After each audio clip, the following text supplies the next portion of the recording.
जय हिंद दोस्तों। स्वागत है आप सभी का हमारे इस YouTube चैनल पर।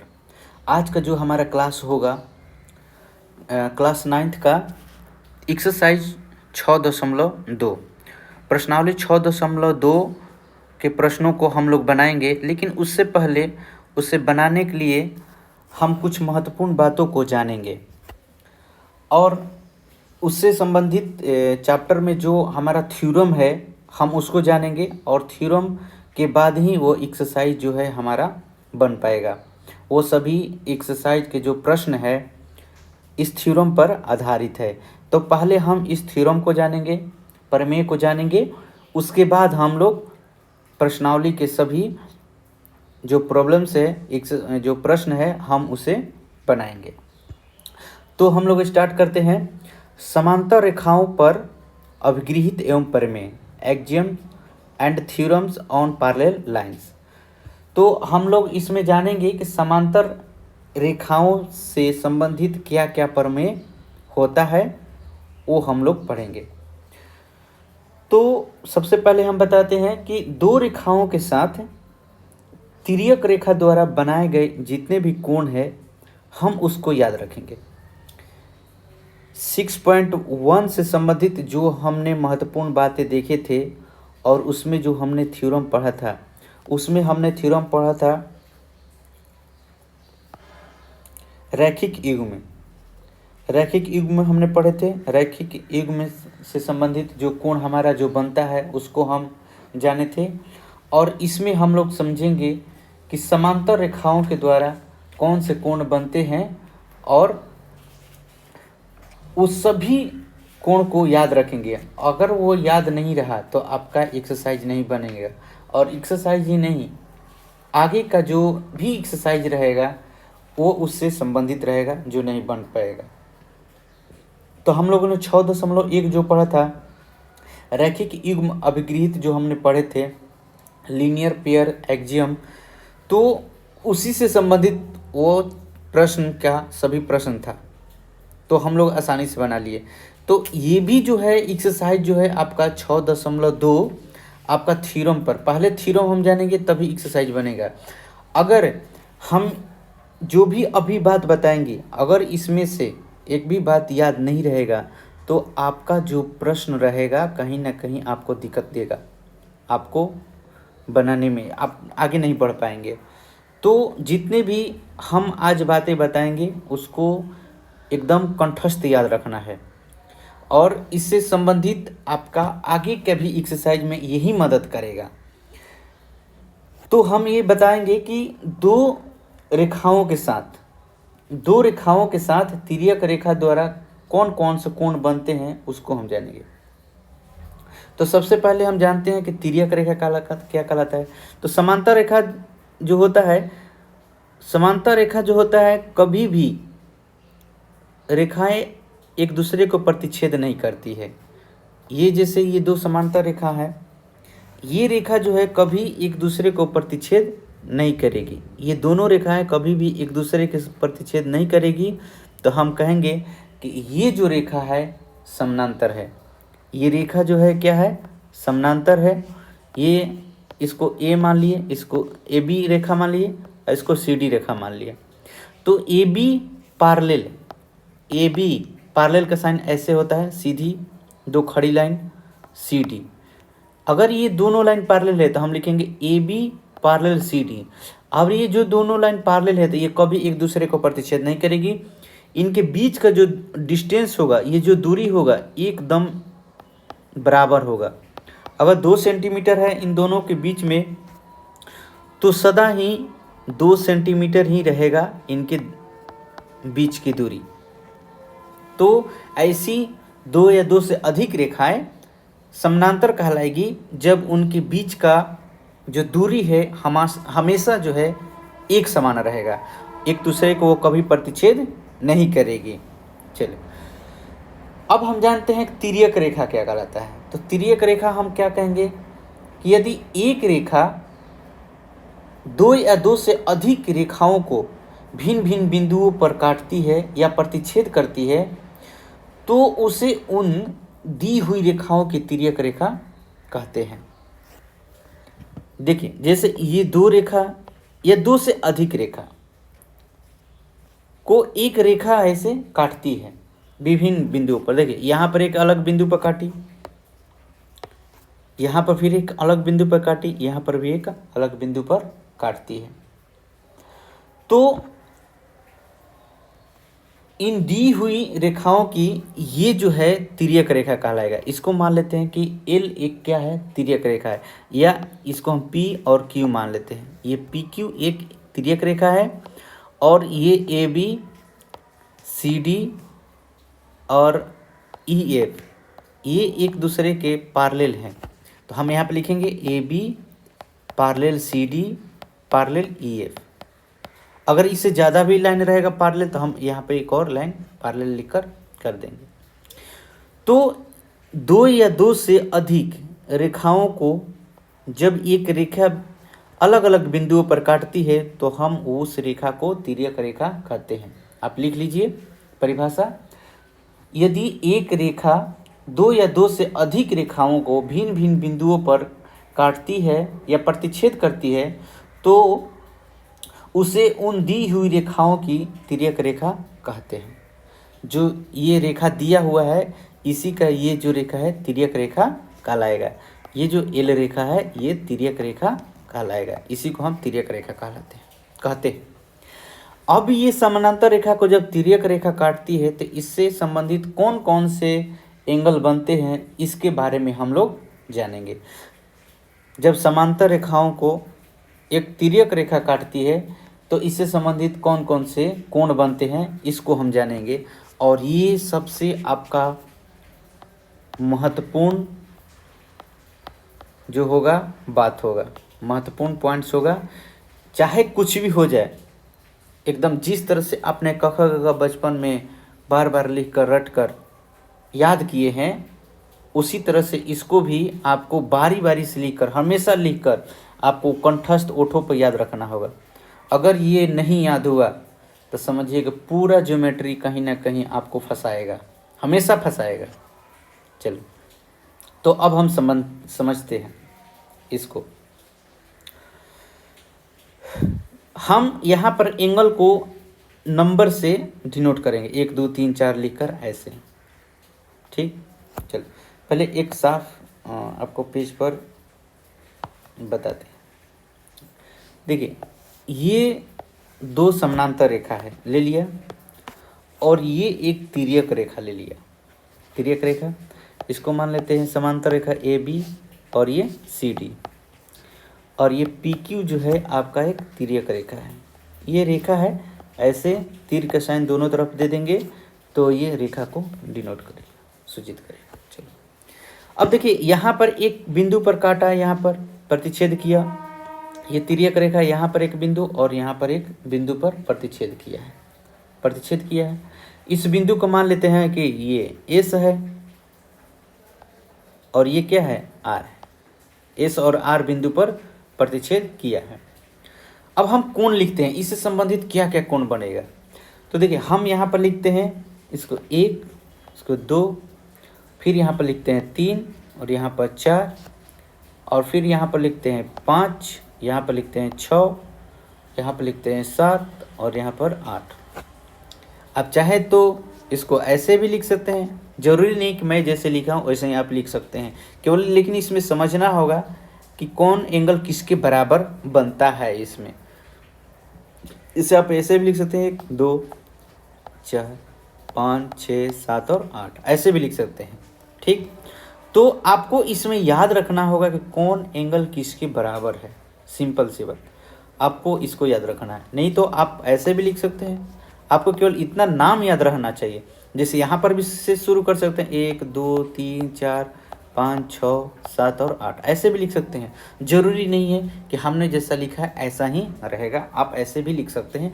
आप एंगल को किसी भी तरह से दर्शाइए, लेकिन आपको याद रहना चाहिए कि इसमें कौन कौन से एंगल बनते हैं और कौन एंगल किसके बराबर होते हैं। तो इसमें 4 प्रकार के एंगल बनेगा, 4 प्रकार का 5 प्रकार का बनेगा। ठीक, तो पहला एंगल हम लोग याद रखते हैं, बताते हैं। सॉरी 5 एंगल बोल दिया हमने।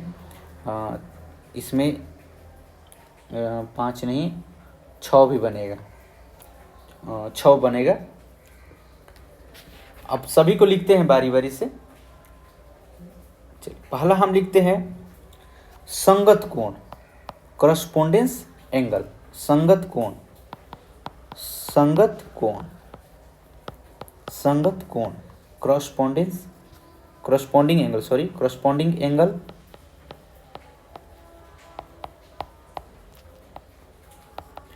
Corresponding angle. अब इसमें हम ढूंढेंगे कि कौन कौन एंगल जो है आपका संगत कोण है, करस्पॉन्डिंग एंगल है। जब दो समांतर रेखाओं को एक तिर्यक रेखा काटती है तो इसके संगत कोण जो होते हैं बराबर होते हैं। तो जो संगत कोण बराबर होते हैं, यहाँ पर लिख लीजिएगा संगत कोण किसे कहते हैं। तो यहाँ पर लिखिएगा यदि कोई तिर्यक रेखा दो समांतर रेखाओं को काटे तो संगत कोण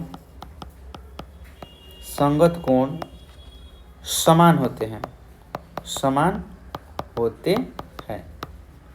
कोण समान होते हैं।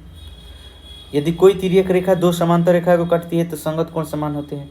अब इसमें समझना है कि कौन कौन एंगल जो है संगत कोण बनाता है, कौन कौन एंगल जो है आपका संगत कोण बनाता है। अब इस हमारे बात पर ध्यान दीजिएगा। देखिए यहाँ पर एंगल 1 और एंगल 5 जो है आपका संगत कोण है। तो लिखेंगे एंगल 1 बराबर एंगल 5, फिर एंगल 2 बराबर एंगल 6। सो इसको अलग कलर से करते हैं। आपको एंगल 2 और एंगल 6 जो है आपका संगत कोण है, ये आपस में बराबर होते हैं। अगला जो होगा आपका एंगल 8 और एंगल 4। तो एंगल 4 बराबर एंगल 8, ये संगत कोण है, आपस में बराबर होगा। उसके बाद होगा एंगल 3 और एंगल 7। एंगल 3 जो है आपका एंगल 7 के बराबर है। ये चारों एंगल जो है आपस में बराबर है और ये सभी के सभी क्या कहलाते हैं, तो संगत कोण कहलाते हैं। ये संगत कोण है, ये संगत कोण है, करस्पॉन्डिंग एंगल। चाहे कुछ भी हो जाए, इस बात को आपको याद रखना ही होगा, तभी आपका एक्सरसाइज जो है बनेगा। हम बार बार इस बात को दोहरा रहे हैं इसलिए कि ये जितना इम्पोर्टेंट है आगे के समय के लिए भी कह नहीं सकते हैं। तो इस तरह से हमने बता दिया कि संगत कोण जो है आपस में बराबर होते हैं जब दो समांतर रेखाओं को कोई तिर्यक रेखा काटती है। तो इसी प्रकार इसमें भी आप देख सकते हैं कि दूसरे फिगर में भी कि 2 और 6 आपस में बराबर हैं, 1 और 5 आपस में बराबर है, 4 और 8 आपस में बराबर है, 3 और 7 बराबर है। तो याद करने का क्या तरीका होगा कि एक ऊपर वाला, फिर एक अंदर वाला, फिर एक बाहर वाला, एक अंदर वाला, लेकिन उसी के नीचे, ये संगत कोण होते हैं। फिर इसके अंदर वाला एक रहेगा तो एक बाहर वाला रहेगा, एक अंदर वाला रहेगा तो एक ये बाहर वाला रहेगा, ठीक। लेकिन उसके ऊपर और एक पहला लाइन पर, एक दूसरा लाइन पर। तो एक पहला लाइन के ऊपर और फिर दूसरा लाइन के नीचे के अंदर में, देखिए है ऊपर में। नहीं तो ऐसे भी समझ सकते हैं कि ये जो लाइन है ये ऊपर वाला ही भाग रहेगा, दोनों लाइन के ऊपर वाला। तो ऊपर वाला ये भी है, ऊपर वाला ये भी है, तो ये आपस में बराबर है, आपस में बराबर है। हम लेते हैं दूसरी लाइन को, हम बताते हैं आपको फिर से। आप इसमें कैसे याद रखेंगे कि ये पहला लाइन के ऊपर वाला है तो दूसरा लाइन का भी ऊपर वाला ही होगा, अगर पहला लाइन के नीचे वाला है तो दूसरा लाइन का नीचे वाला ही होगा। ये संगत कोण होते हैं बराबर। चलिए उसके बाद हम लोग आते हैं आपका एकांतर अंतःकोण, alternate interior angle. Alternate interior angle, तो अल्टरनेट इंटीरियर एंगल कौन होंगे? चलिए फिगर हमने लिए, फिगर ये पैरेलल लाइन है, ये ए बी सी और डी, और ये पी क्यू जो है आपका तिर्यक रेखा है। पी क्यू जो है क्या है? तिर्यक रेखा है। बिंदु बिंदु आपके एस और आर पर प्रतिच्छेद कर रही है। तो इससे संबंधित कौन कौन से एंगल बराबर हो गए? तो एंगल हम पहले लिख लेते हैं, पहले एंगल लिख लेते हैं 1 2 3 4 5 6 7 और 8। तो हमने लिखा दूसरा नंबर में कि एकांतर अंतःकोण जो होंगे आपस में बराबर होंगे। अल्टरनेट इंटीरियर एंगल,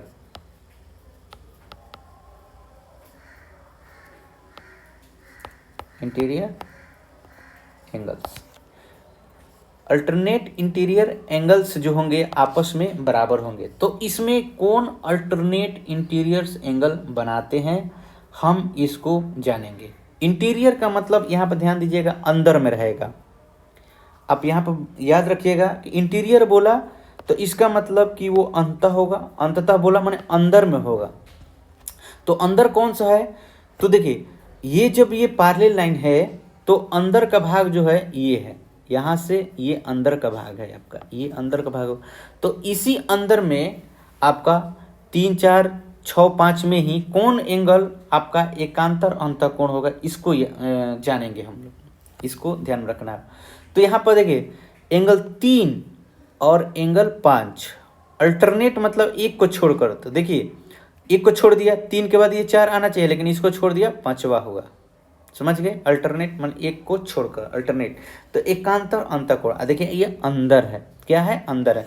तो हम लिखेंगे एंगल 3 जो है एंगल 5 के बराबर है।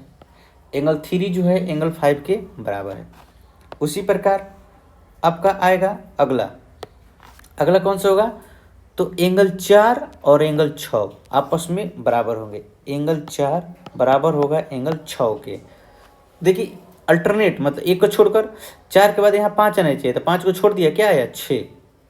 ये याद रखने का आपका आसान तरीका होगा, इस तरह से आप याद रखिएगा। अल्टरनेट मतलब एक को छोड़कर, इंटीरियर मतलब अंदर का, इंटीरियर बोल दिया तो अंदर का, अल्टरनेट मतलब एक को छोड़कर।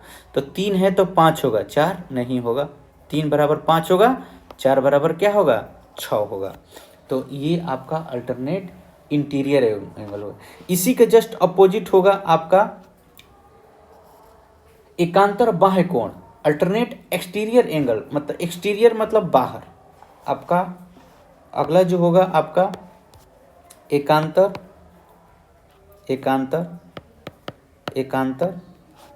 बाह्य कोण, अल्टरनेट एक्सटीरियर एंगल,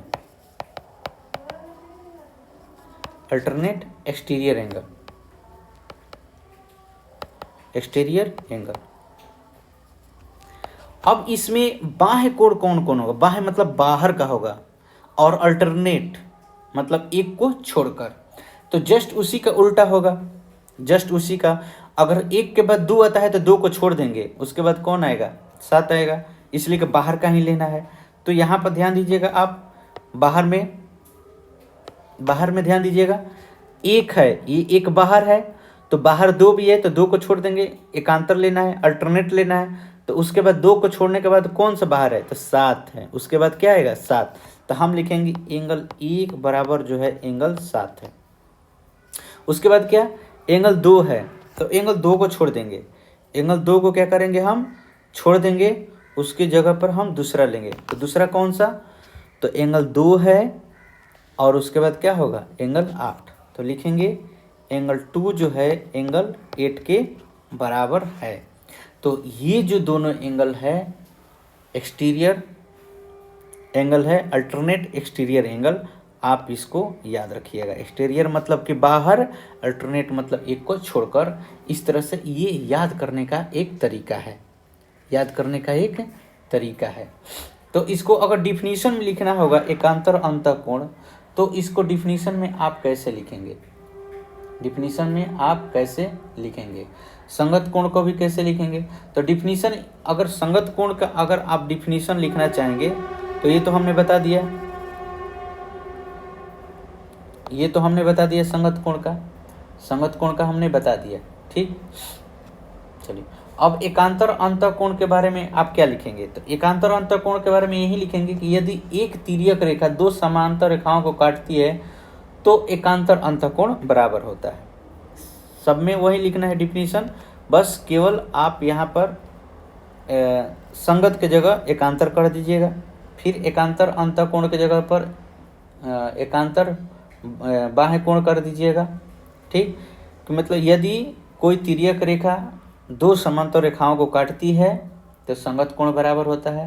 यदि एक तिर्यक रेखा दो समांतर रेखाओं को काटती है तो एकांतर अंतःकोण समान होगा। अगर आप इंग्लिश में लिखना चाहते हैं तो इंग्लिश में लिख सकते हैं, if a transversal intersects two parallel lines then each pair of alternate interior angles are equal.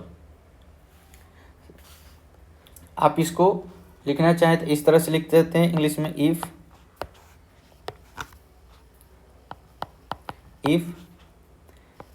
A transversal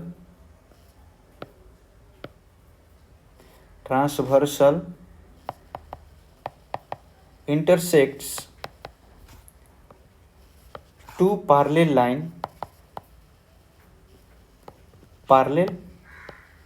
lines, then each pair of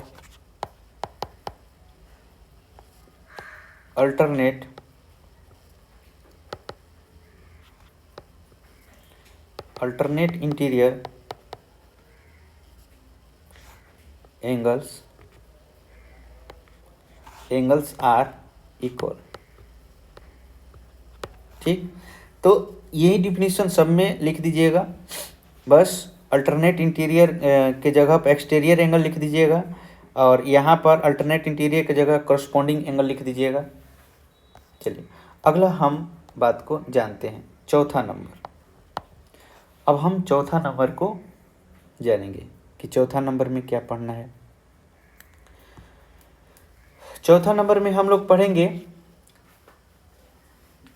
कि ये अगर तिर्यक रेखा है, दो समांतर रेखा है और ये तिर्यक रेखा है, तो तिर्यक रेखा के एक ही ओर के अंतःकोण, तो देखिए तिर्यक रेखा के एक ही ओर के अंतःकोण कौन कहलाएंगे।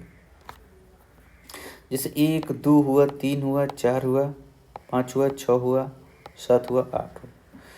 तो तिर्यक रेखा और उसके अंत एक ही ओर के अंतःकोण, यहाँ पर चौथा लिखेंगे, तिर्यक रेखा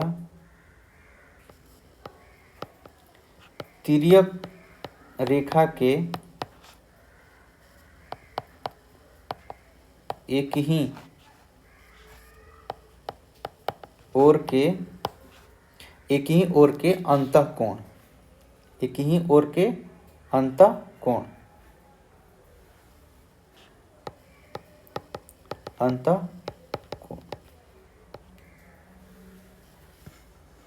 ही ओर के अंतःकोण कौन कौन होंगे। तो यहाँ पर ये 4 और 5 एक ही ओर के हुआ, 3 और 6 एक ही ओर का हुआ, लेकिन ये बराबर नहीं होते हैं। ये जो होते हैं इन दोनों को जोड़ने पर ये क्या होते हैं, एक संपूरक कोण होते हैं। दोनों का क्या होता है, संपूरक कोण होते हैं। तो यहाँ पर लिखेंगे तिर्यक रेखा के एक ही ओर के अंतःकोण के बारे में। यदि एक तिर्यक रेखा दो समांतर रेखाओं को काटती है तो तिर्यक रेखा के एक ही ओर के अंतः कोण जो होते हैं संपूरक होते हैं। मतलब कि एंगल 4 प्लस एंगल 5 जो होगा 180 डिग्री के, और एंगल 3 प्लस एंगल 6 जो होगा 180 डिग्री के बराबर हो। हम ये इस बात को याद रखेंगे।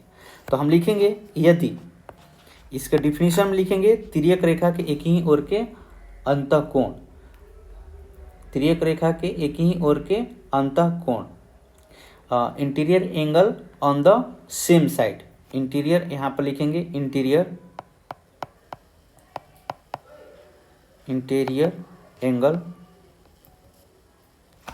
Angle on the same side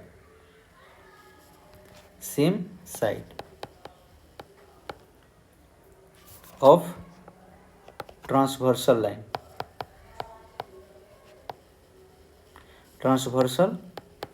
line. तो इसका हम डिफिनीशन में लिखेंगे, यदि एक तिर्यक रेखा दो समांतर रेखाओं को काटती है, तो तिर्यक रेखा के एक ही ओर के अंतः कोण संपूरक होते हैं। अब ये तो एक ही ओर के अंतः हो गया, अगर इसके बाह्य भी होगा, एक ही ओर के बाह्य जो होगा वो भी क्या होगा आपका 180 डिग्री के, वो संपूरक होगा। तो एंगल 1 और 8 को जोड़ेंगे तो भी आपका क्या होगा, एक संपूरक होगा।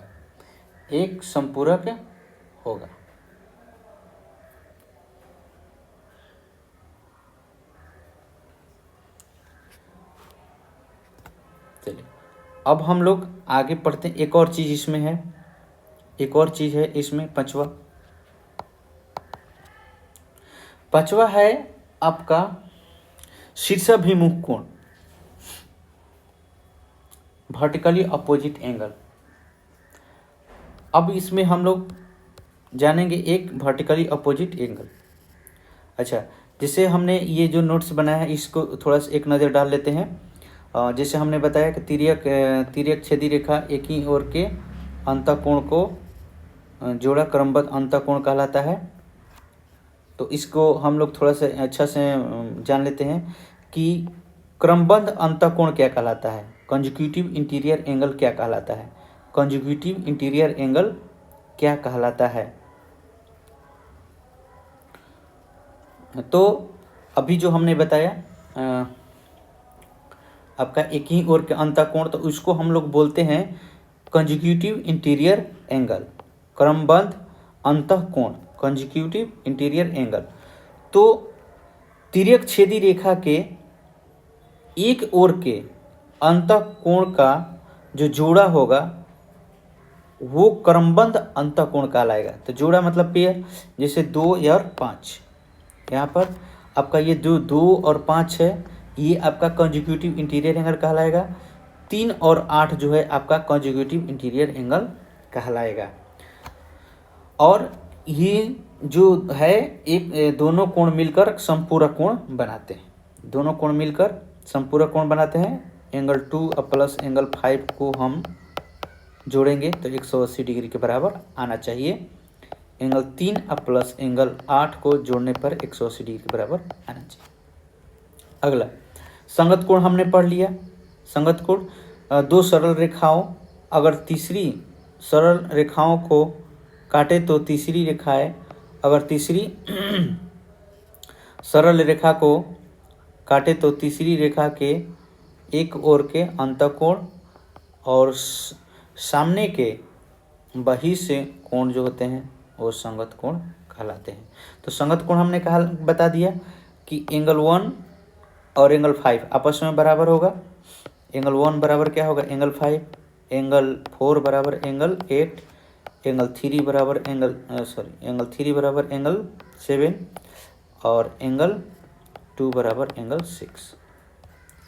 संगत कोण हमने पढ़ा दिया। चलो आगे हम लोग पढ़ते हैं। हमने ये बता दिया अल्टरनेट इंटीरियर एंगल, एकांतर अंतःकोण अभी बता दिया। तो अगला हम लोग पढ़ते हैं। अगला एक पॉइंट है आपका शीर्षाभिमुख कोण। शीर्षाभिमुख कोण वर्टिकली अपोजिट एंगल। तो वर्टिकली अपोजिट एंगल इसमें कौन कौन होगा? तो वर्टिकली अपोजिट वो होता है कि उसका दोनों शीर्ष जुड़ा रहता है। जैसे ये दो रेखा है, अगर एक दूसरे को यहाँ पर काटती है तो यहाँ पर आपका ये शीर्ष और ये शीर्ष मिलकर आपस में बराबर होते हैं।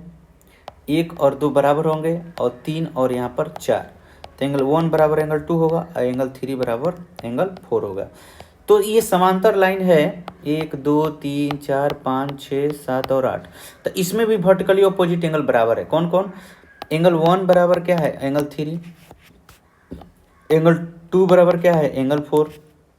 और एंगल 5 बराबर एंगल 7 है और एंगल 6 बराबर क्या है? एंगल 8 है। तो इस तरह से आप इसमें लिख सकते हैं कि दो रेखाओं एक दूसरे को किसी बिंदु पर काटती है तो उसके शीर्षाभिमुख कोण क्या होते हैं? परस्पर बराबर होते हैं। यहाँ पर हमने ये लिखा है यदि दो रेखाएं परस्पर काटती है तो शीर्षाभिमुख कोण समान होती है, समान होते हैं। कौन कौन एंगल? तो जैसे 1 और 2 है, ये एंगल लिख लेते हैं। एंगल 1 और ये 2 तो आपस में बराबर होगा। एंगल 3 और 4 आपस में बराबर होगा। तो एंगल 1 बराबर क्या है? एंगल 2। यहाँ पर लिखेंगे vertically opposite angle, vertically opposite angle लिखेंगे। और यहाँ पर लिखेंगे एंगल 3 बराबर एंगल 4, शीर्षाभिमुख कोण बराबर होते हैं। आपका क्या लिखेंगे? शीर्षाभिमुख कोण बराबर होते हैं। शीर्षाभिमुख कोण बराबर होते हैं। तो इस तरह से दो पैरेलल लाइन को कोई तिर्यक रेखा काटती है तो कौन कौन से एंगल बराबर होते हैं हमने आपको यहाँ पर बताया। अब इससे संबंधित कुछ महत्वपूर्ण बातों को बताते हैं। रैखिक युग्म हमने पढ़ लिया है, रैखिक युग्म अभिगृहित। तो यदि कोई किरण किसी रेखा पर खड़ी हो तो इस प्रकार बने दो आसन कोण का योग 180 होता है। ये हमने बता चुके हैं आपको पहले ही। शीर्षाभिमुख कोण हमने आपको बता दिए अभी। यदि कोई तिर्यक छेदी रेखा दो समांतर रेखाओं को प्रतिच्छेद करती है तो इसमें कौन कौन से एंगल बराबर होते हैं अभी हमने आपको बता दिया। चलो तो आगे हम लोग अब चलते हैं।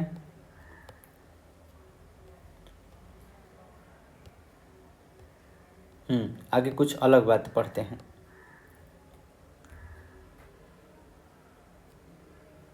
इसके जस्ट अपोजिट भी आपको प्रश्न पूछेगा कि यदि कोई तिर्यक छेदी रेखा दो रेखाओं को इस तरफ प्रतिच्छेद करती है तो संगत कोण का युग्म समान होता है। तो दोनों रेखाएं जो होती है समानांतर होती है। अगर हमने देखा कि कहीं प्रश्न में दे दिया कि इसका संगत कोण जो है आपस में बराबर दिखा रहा है तो हम लोग बोल देंगे कि ये रेखा क्या है? समानांतर है। प्रश्न में बोलेगा कि ये दो पैरेलल लाइन है और यहाँ पर एक है ये दो एंगल, तो एंगल 1 बराबर आपको दे दिया 30 डिग्री और एंगल 2 बराबर अभी दे दिया 30 डिग्री। तो बोलेगा कि क्या ये रेखा जो है AB और CD क्या ये दोनों रेखा समानांतर है? तो हम लिखेंगे कि हाँ ये दोनों रेखा समानांतर है, क्योंकि हम जानते हैं कि यदि दो या दो से अधिक रेखाओं को कोई तिर्यक रेखा काटती है तो यदि उसका संगत कोण बराबर हो तो वो समानांतर होगा। क्यों होगा? कि समांतर रेखा यदि दो या दो से अधिक समांतर रेखाओं को कोई रेखा काटती है तो तिर्यक रेखा कहलाती है और वहाँ पर संगत कोण आपस में बराबर होते हैं। तो संगत कोण यहाँ पर बराबर दे दिए तो हम जिस इसके ऊपर उल्टा बोलेंगे कि हाँ ये रेखा क्या है? समानांतर है। चलिए आगे हम पढ़ते हैं। अगर संगत कोण के समद्विभाजक अगर संगत कोण के जोड़े के समद्विभाजक जो किसी तिर्यक छेदी रेखा के परिणाम स्वरूप बनते हैं तो दी गई दोनों रेखाएं समानांतर होती है। यहाँ पर देखिए ये जो रेखा है दोनों पैरेलल है और ये तिर्यक रेखा है, और हमारा एंगल 1 और एंगल 2 क्या है, बराबर है आपस में, बराबर है आपस में।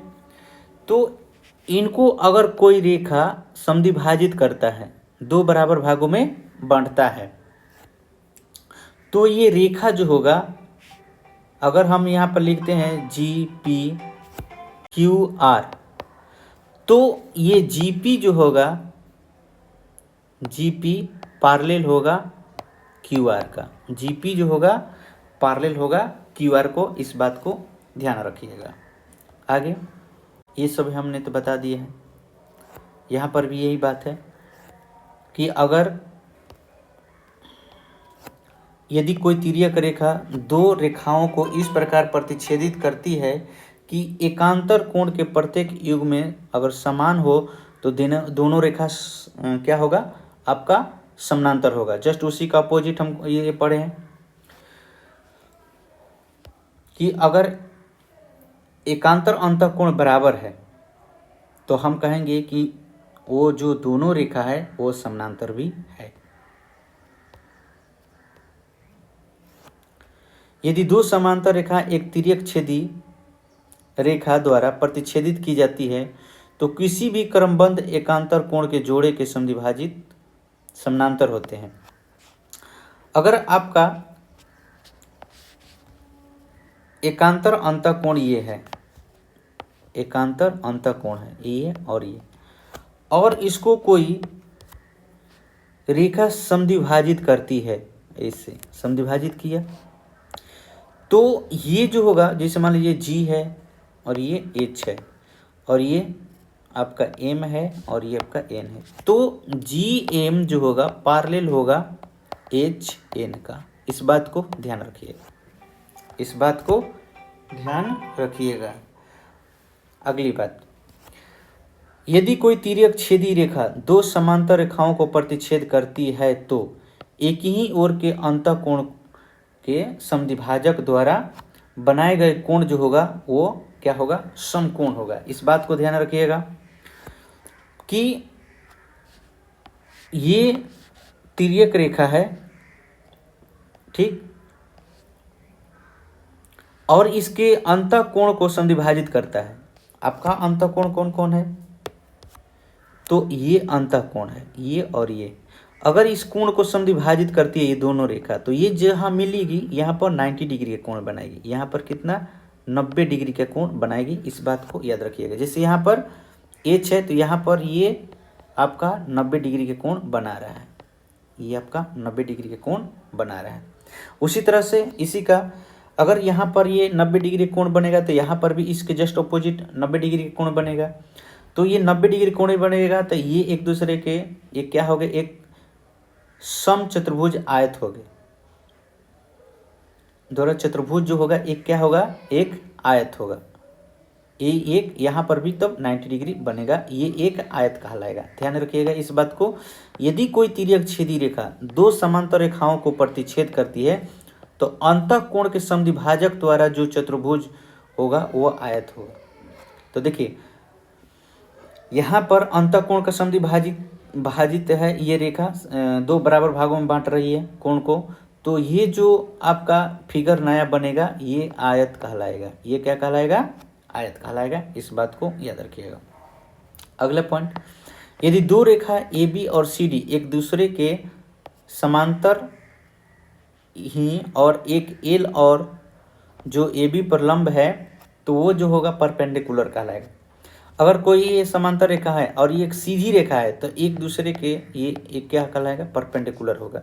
जैसे ये रेखा L है तो ये L जो है परपेंडिकुलर है आपका रेखा AB का, ये इस AB का भी और ये CD का भी क्या है, परपेंडिकुलर है। 90 डिग्री का यहाँ पर भी कोण बन रहा है और यहाँ पर भी 90 डिग्री का कोण बन रहा है। उसी प्रकार से अगला, किसी दी गई रेखा पर किसी बिंदु से जो इस प्रकार अवस्थित नहीं है, खींची जाने वाली सभी रेखाखंड में लंब रेखा सबसे छोटी होती है।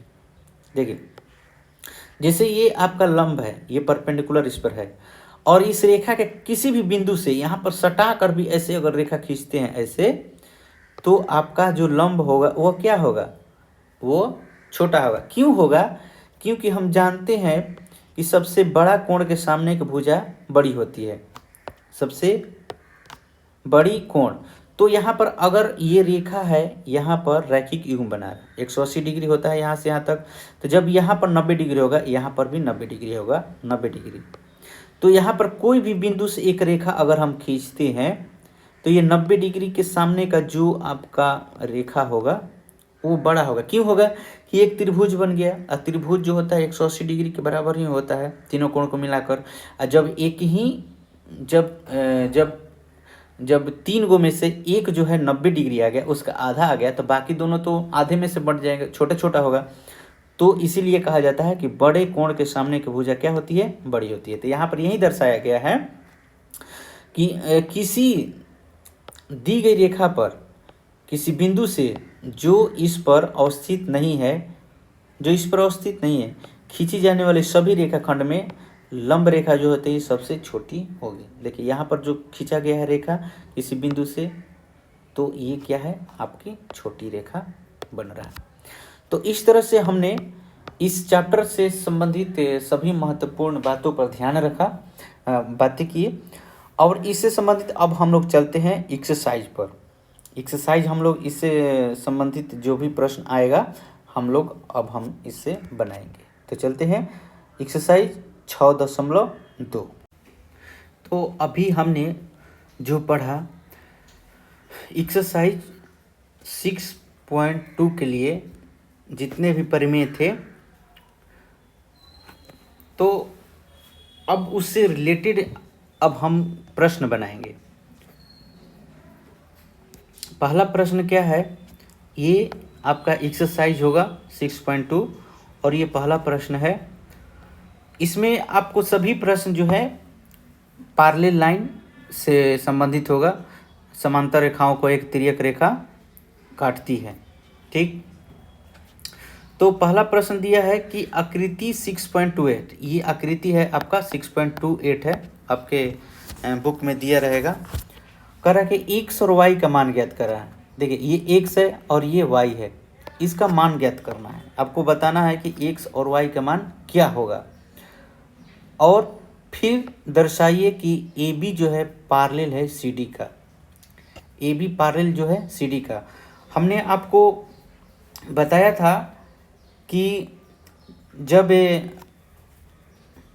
दो रेखा समानांतर हो और एक तिर्यक रेखा काटती है, तो यदि अगर इसको समानांतर सिद्ध करना होगा तो क्या करेंगे, या तो किसी दो एंगल को संगत कोण बताएंगे कि ये संगत कोण है, या एकांतर अंतः कोण है, या एकांतर बाह्य कोण है।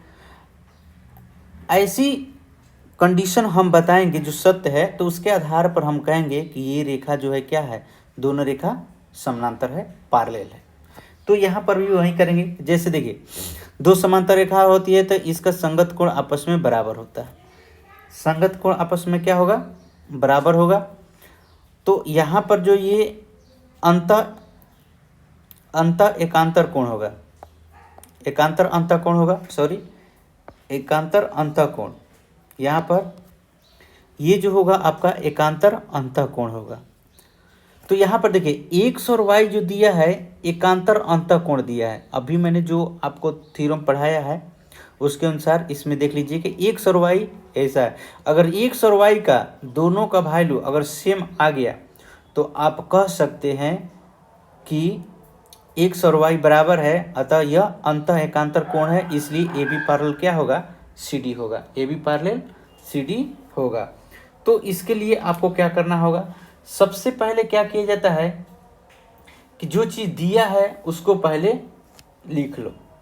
जो चीज़ पहले दिया है उसको लिख लो। तो इसमें कुछ दिया नहीं है, ठीक, तो लिखेंगे चूंकि यहाँ पर चूंकि AB एक रेखा है, AB एक रेखा है, AB एक रेखा है, AB एक रेखा है, ठीक। तो AB एक रेखा है और ये जो है लाइन इसको काट रहा है। तो ध्यान दीजिएगा, अगर ये 50 डिग्री है तो ये भी 50 डिग्री होगा शीर्षाभिमुख कोण। क्या होगा? शीर्षाभिमुख कोण। शीर्षाभिमुख कोण होगा। कैसे शीर्षाभिमुख कोण होगा? कि ये दो लाइन एक दूसरे को काट रही है, तो इसके जो आमने सामने का जो शीर्ष है एक दूसरे से जुड़ा हुआ है, तो ये शीर्षाभिमुख कोण आपस में क्या होते हैं? बराबर होते हैं। या यहाँ पर ये भी कह सकते हैं कि ये जो रेखा है, मान लीजिए ये एल रेखा है, एल एक रेखा है, एल एक रेखा है, तो रैखिक युग्म से हम कह सकते हैं कि 50 प्लस एक्स बराबर कितना हो जाएगा? 180 डिग्री के बराबर होगा। जैसे ये एक रेखा है, तो रैखिक युग्म अभिगृहित से अपने पढ़ा है कि यहाँ से यहाँ तक क्या होता है? 180 डिग्री होता है। तो अगर ये 50 डिग्री है और ये x है, तो x प्लस 50 ये दोनों मिलाकर कितना होगा? 180 डिग्री होगा। तो x का वैल्यू कितना हो जाएगा? 180 में से 50 घटा लेंगे तो कितना हो जाएगा? 130 डिग्री। अब ध्यान दीजिएगा, जो हमने 6.1 में आपका रैखिक युग्म पढ़ाया और इस चैप्टर में समानांतर रेखा और तिर्यक रेखा के बारे में पढ़ाया, अब ये दोनों मिलकर अगला एक्सरसाइज में यूज होगा। जैसे 6.1 का यहाँ पर बातें आ रहा है, 6.1 का जो थ्योरम हमने पढ़ा था वो उसको यहाँ पर यूज कर रहे हैं, उसी तरह से इन दोनों का यूज अगले एक्सरसाइज में आपको मिलेगा, फिर उसका अगले एक्सरसाइज में, फिर उसका अगले एक्सरसाइज में। इसी तरह से मतलब कि ये जो है आपका बेस है, अभी ये बेस है, ये बेसिक चीज़ है, ये बेसिक चीज़ें याद रहेगा तब आगे का एक्सरसाइज आसानी से बनेगा। अगर ये नहीं याद रहेगा तो आपका नहीं बनेगा, आपको फिर ज्योमेट्री आपको रुलाएगा।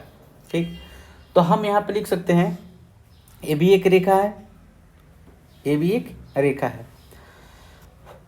तो यहाँ पे एंगल का नाम लिख लीजिए, एक लिख लीजिए, इसको दो लिख लीजिए।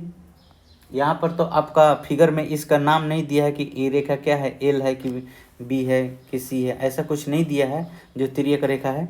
ये भी एक रेखा है तथा एक रेखा, एक दूसरी रेखा इसे प्रतिच्छेद करती है, इसे प्रतिच्छेद करती है। इसलिए यहाँ पे लिखेंगे रैखिक युग्म अभिगृहित से, लिखेंगे रैखिक युग्म अभिगृहित से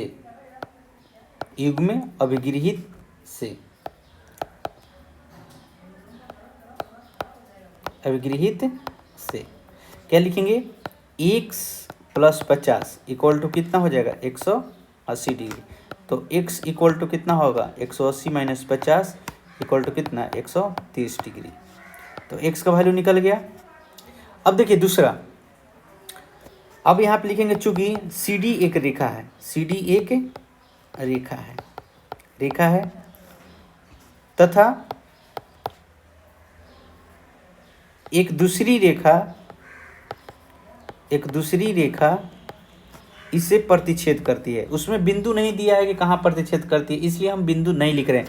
अगर ऐसा यहाँ पर एक बिंदु दे देता कि हाँ यहाँ पर P पर प्रतिच्छेद कर रही है, तो हम लिखते कि यहाँ पर बिंदु P पर प्रतिच्छेद कर रही है, नहीं तो खुद से लिखना पड़ेगा। एक दूसरी रेखा इसे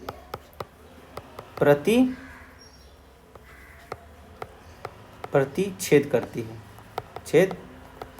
है, तो ये भी रैखिक युग्म होगा। लेकिन यहाँ पर क्या होगा कि जब ये प्रतिच्छेद कर रही है तो ये दोनों रेखा जो है आपस में बराबर, दोनों कोण जो होगा आपस में बराबर होगा, ये शीर्षाभिमुख कोण से।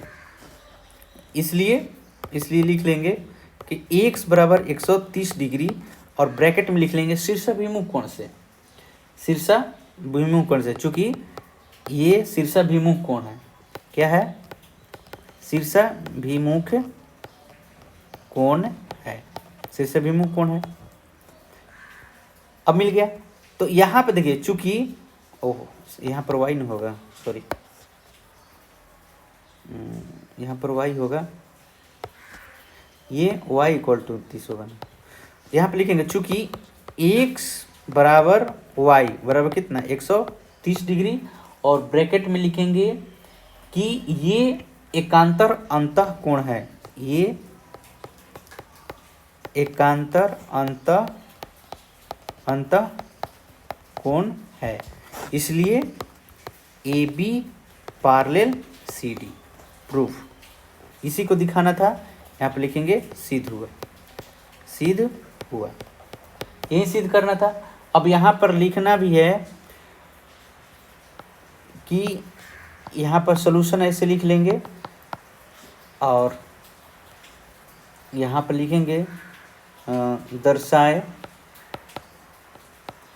दर्शाइए कि A B parallel C D. और यहाँ पर ये भी लिखना होगा, चूँकि दिया हुआ है, मैंने तो नहीं लिखा, यहाँ पर लिखना पड़ेगा, सॉरी मैंने भूल गया। यहाँ पर मैंने बोला था पहले ही कि लिखना होगा कि दिया है, यहाँ पर दिया है, लिख लेंगे। कोण, इस कोण को लिखेंगे, यहाँ पर नाम नहीं दिया है ए, यहाँ पर बिंदु लिख लेंगे, कोई पी, यहाँ पर बिंदु मान लीजिए पी लिख लिए, सॉरी इसको पी तो इसको क्यू मानेंगे, और इसका एल तो यहाँ पर लिख लेंगे angle A P L equal to 50 degree, ऐसे। नीचे फिर एंगल सी क्यू और यहाँ पर एम इसको मान लेंगे, C Q M equal to 130 degree, ऐसा लिख लेंगे देखिए। और उसके बाद लिखेंगे दर्शाएं कि A B parallel C D. तो इस प्रकार आपका ये सिद्ध हुआ। तो कहने का मतलब कि आप या तो ये दिखा दीजिए कि संगत कोण क्या है, बराबर है, या अंतर एकांतर कोण बराबर है, या एकांतर बाह्य कोण बराबर है, ठीक। तो इस तरह से अगर आप यहाँ पर दर्शा देते हैं तो आप कहेंगे कि ये दोनों रेखा क्या है, आपस में समानांतर है। तो इस तरह से ये सिद्ध हुआ, आपका ये बन गया। अगला क्वेश्चन चलते हैं, क्वेश्चन नंबर 2। क्वेश्चन नंबर 2 में आपका दिया हुआ है, देखिए जितने भी हमने महत्वपूर्ण बातें बताया है, थ्योरम बताया है, उससे एक भी अलग तरीके से हम नहीं बताएंगे, सेम टू सेम उसी को मिलेगा। देखिए कह रहा है कि आकृति 6.29, ये 29 है, आकृति है। कह रहा है कि A B parallel C D, तो यहाँ पे लिखेंगे सॉल्यूशन में लिखेंगे क्या लिखा है, पहले गिवन दे लेंगे। चूँकि A B parallel C D, A B parallel C D है, C D parallel E F, और यहाँ पे लिखेंगे तथा एक्स अनुपात वाई अनुपात है, यहाँ पर y अनुपात z इक्वल टू, ये कितना है 3:7। तो कह रहा है कि तो x इक्वल टू क्या होगा, x बराबर क्या होगा, x का मान क्या। तो यहाँ पर x का मान आपको ज्ञात करना है। तो मैंने आपको बताया था कि जरूरी नहीं है कि 2 ही लाइन पैरेलल होगा, 3 भी लाइन पैरेलल हो सकता है, लेकिन यहाँ पर जो है नियम वही उसी नियम से चलेंगे, दूसरा नियम यहाँ पर नहीं हो। चलिए ये आपका फिगर है, ये आपका फिगर है।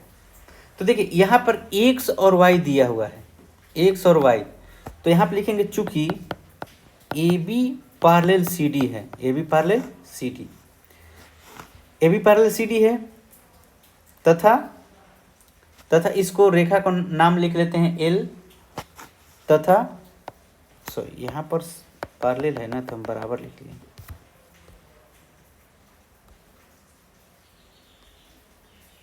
A B parallel C D है, तथा तिर्यक रेखा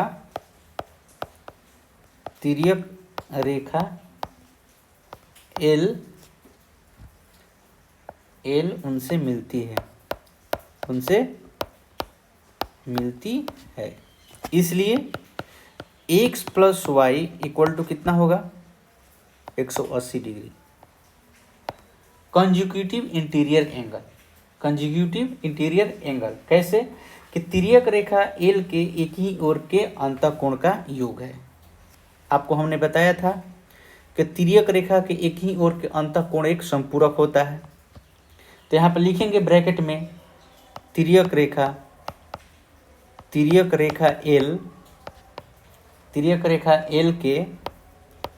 एल के एक ही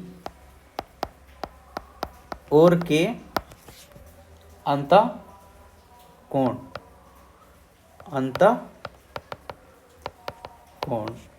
का योग कितना होता है?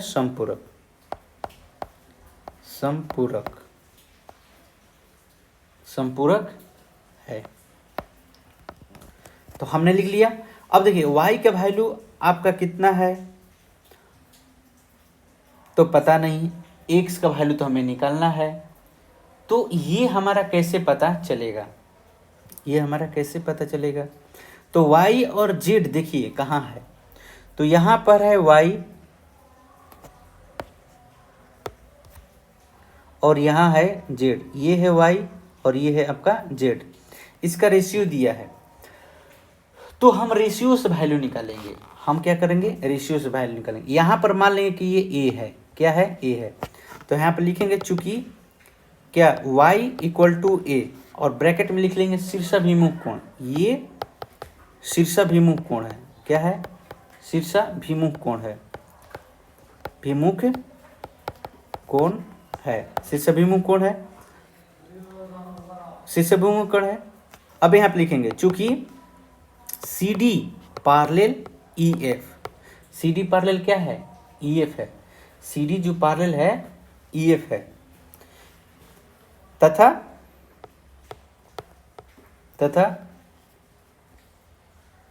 तिर्यक रेखा L उनसे मिलती है।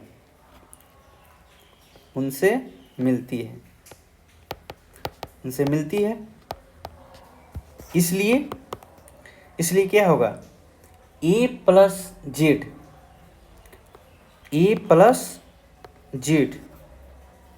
इक्वल टू कितना है? 180 डिग्री।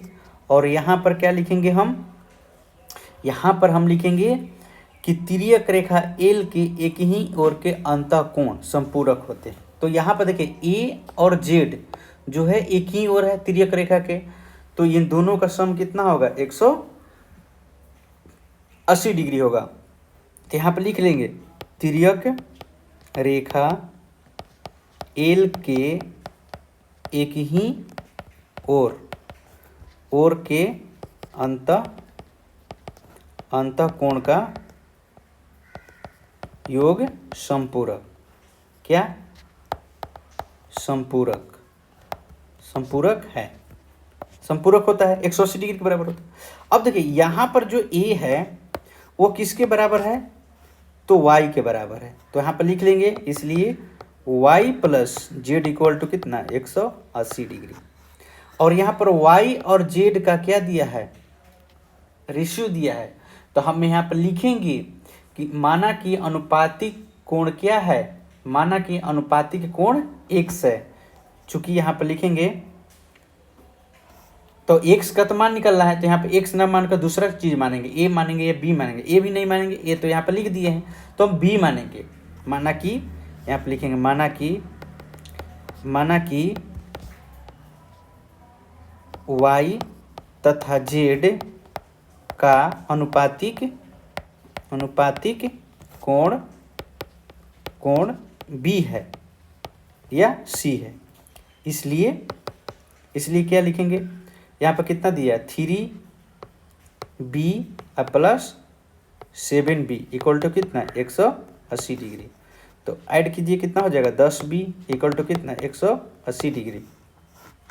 इसलिए b इक्वल टू कितना हो जाएगा? 180 बट्टा 10 से कैंसिल हो जाएगा। देखिए यहाँ पर गुना में है तो भागा में आएगा।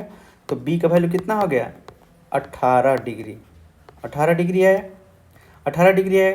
इसलिए y का वैल्यू कितना है? 3b और z का वैल्यू कितना है? 7b। तो b का वैल्यू रखिए 3 गुना 18 तो कितना हो जाएगा? 54 डिग्री। और यहाँ पर लिखिए 7 गुना 18 कितना हो जाएगा 126 डिग्री हो गया। तो देखिए y और z का वैल्यू मिल गया।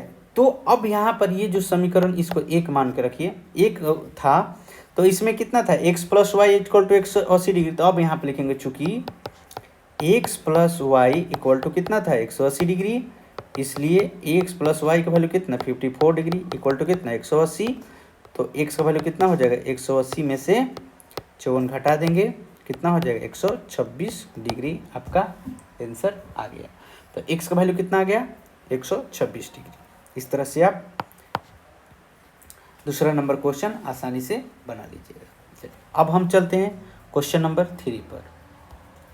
क्वेश्चन नंबर 3 बहुत ही अच्छा क्वेश्चन है और ये आपके एग्जाम के दृष्टिकोण से VVI बहुत ही महत्वपूर्ण क्वेश्चन है, ये एग्जाम में अक्सर आता है। तो अब हम इसको कैसे बनाएंगे इस पर हम चर्चा करते हैं। बहुत ही अच्छा क्वेश्चन है। सबसे पहले जो क्वेश्चन आप प्रश्न में जो जो चीज़ दिया है उसको हम लिखते हैं।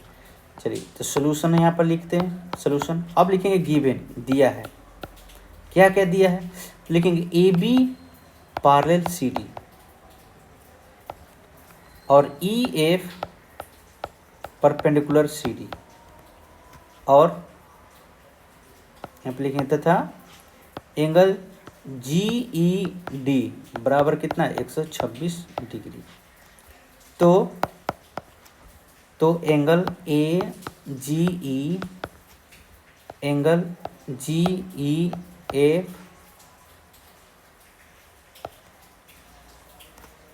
तथा एंगल FGE का वैल्यू क्या होगा।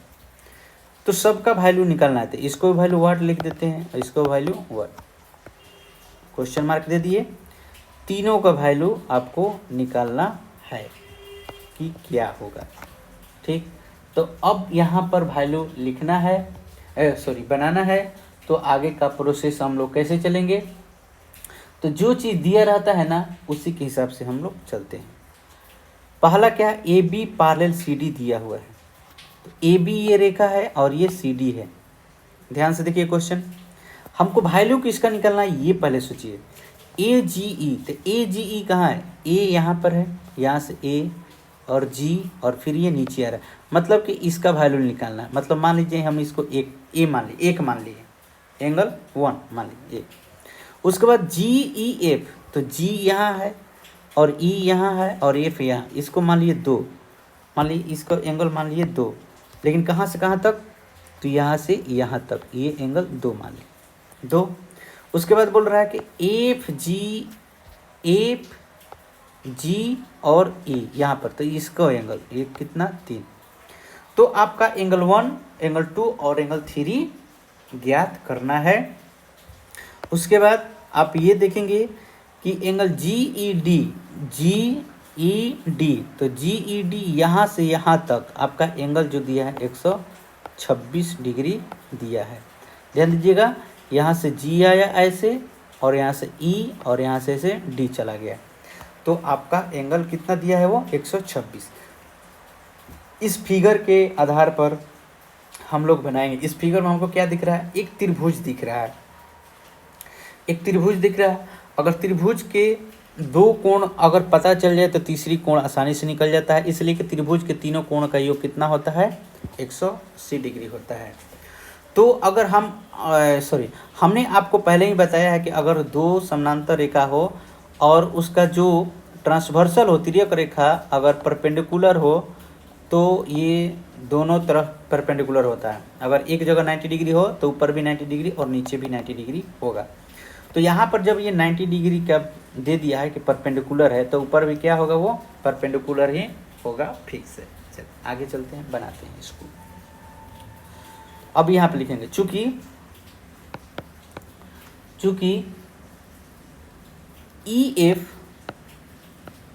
EF परपेंडिकुलर CD, आपका CD पर जो है परपेंडिकुलर है, ये दिया है, इसलिए एंगल FED कितना होगा 90 डिग्री होगा। FDE देखिए यहाँ से ये F आया और ये ई हुआ और इधर से डी चला गया। तो एफ ई डी आपका कितना हुआ, आपका 90 डिग्री हो गया। F E D 90 degree. आगे तो जब ये 90 डिग्री मिल गया, यहाँ से ये 90 डिग्री मिल गया और यहाँ से यहाँ तक हमको 126 है, तो 126 में से 90 घटा देंगे तो एंगल 2 नहीं मिल जाएगा। ध्यान से देखिएगा, यहाँ पर हम दूसरा फिगर बनाते हैं। ऐसे हम दूसरा फिगर एक बनाकर आपको समझाते हैं। अगर यहाँ से यहाँ तक 126 है और यहाँ से यहाँ तक 90 है, ये 90 है और ये 126 है, तो 126 में से 90 घटा देंगे तो यहाँ से यहाँ तक दूरी मिल जाएगी। 126 में से अगर 90 घटा देंगे तो यहाँ से यहाँ तक दूरी नहीं मिल जाएगा। तो 126 में से अगर 90 घटा देंगे तो हमारा 36 डिग्री जो है ये एंगल मिल जाएगा। एंगल नंबर 2 आसानी से मिल जाएगा, इसलिए कि वहाँ से वहाँ तक का डिस्टेंस को ये 90 डिग्री है, तो 90 डिग्री यहाँ से कट कर देंगे तो यहाँ से छोटा वाला डिस्टेंस बच जाएगा। तो 126 में से 90 घटा देंगे तो हमारा कितना 36 डिग्री आ जाएगा। तो एक तो एंगल मिल गया। चलो खुशी की बात है, आगे चलते हैं। अब यहाँ पर लिखेंगे इसलिए ना लिखा, अब लिखेंगे अब नाउ। अब क्या लिखेंगे, एंगल GEF क्या होगा, तो angle GED minus angle FED। तो 126 माइनस 90 इक्वल टू कितना हो जाएगा 36 डिग्री। 36 डिग्री आपका आ गया, 36 डिग्री आपका आ गया। पुनः अब चलेंगे, पुनः लिखेंगे। अब ऊपर वाले में चलते हैं। AB पैरेलल, चूँकि AB जो है पैरेलल है CD का। AB क्या है, पैरेलल है CD का। इसलिए जब AB पैरेलल CD का है तो ध्यान दीजिएगा, एक फिगर हम बना रहे हैं। जब ये लाइन पैरेलल है A और B और ये C और D और ये FE क्या है, एक ट्रांसवर्सल मानना पड़ेगा F और E, इसलिए कि ये रेखा जो है ये दोनों रेखा को E और F बिंदु पर प्रतिच्छेद कर रही है, तो ये क्या होगा, ट्रांसवर्सल होगा। तो जब यहाँ पर 90 डिग्री है, 90 डिग्री, तो आपका अंतः एकांतर कोण से ये भी 90 डिग्री होगा, 90 डिग्री होगा। अंतः एकांतर कोण से आपने पढ़ा ये एंगल और ये एंगल आपस में बराबर होगा। अंतः एकांतर कोण क्या होगा, अंतः एकांतर कोण, एकांतर अंतः कोण होगा। ठीक है, चलिए तो हम क्या लिखेंगे, तो ये पैरेलल है इसलिए एंगल FED, यहाँ पर लिखेंगे FED बराबर एंगल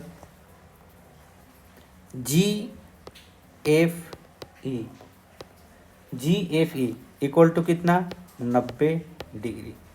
90 डिग्री होगा, 90 डिग्री होगा फिक्स। आगे आप क्या करेंगे, जब 90 डिग्री हो गया तो हमारा इस त्रिभुज में दो एंगल मिल गया, एक ये 90 डिग्री मिल गया और यहाँ से यहाँ तक 36 डिग्री मिल गया। तो अब इसलिए लिखेंगे कि चूंकि अब यहाँ पे लिखेंगे अब त्रिभुज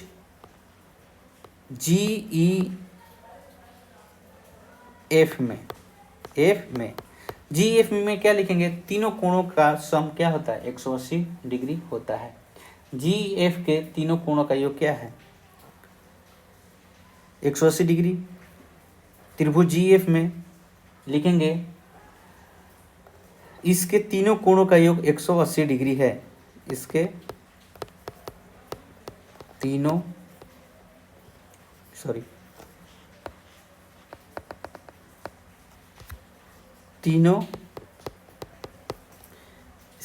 कोणों का योग 180 डिग्री है। इसलिए हम लिखेंगे कितना, त्रिभुज के तीनों कोणों का योग 180 डिग्री। तो यहाँ पर लिख लेंगे एंगल कौन कौन सा, तो एफ जी ई प्लस, उसके बाद angle G E F plus angle G F E equal to कितना 180 डिग्री। अभी देख लीजिए इसमें कौन कौन एंगल मिला है। तो आपका यहाँ पर ध्यान दीजिएगा, आपका एंगल एक मिला है जी एफ ई। तो जी एफ ई यहाँ पर है कितना 36 डिग्री, लिख लीजिए 36 डिग्री इक्वल टू 180 डिग्री यहाँ पर रहेगा, प्लस जी, उसके बाद जी ई एफ। तो जी ई एफ कितना है यहाँ पर देखिएगा, जी एफ सॉरी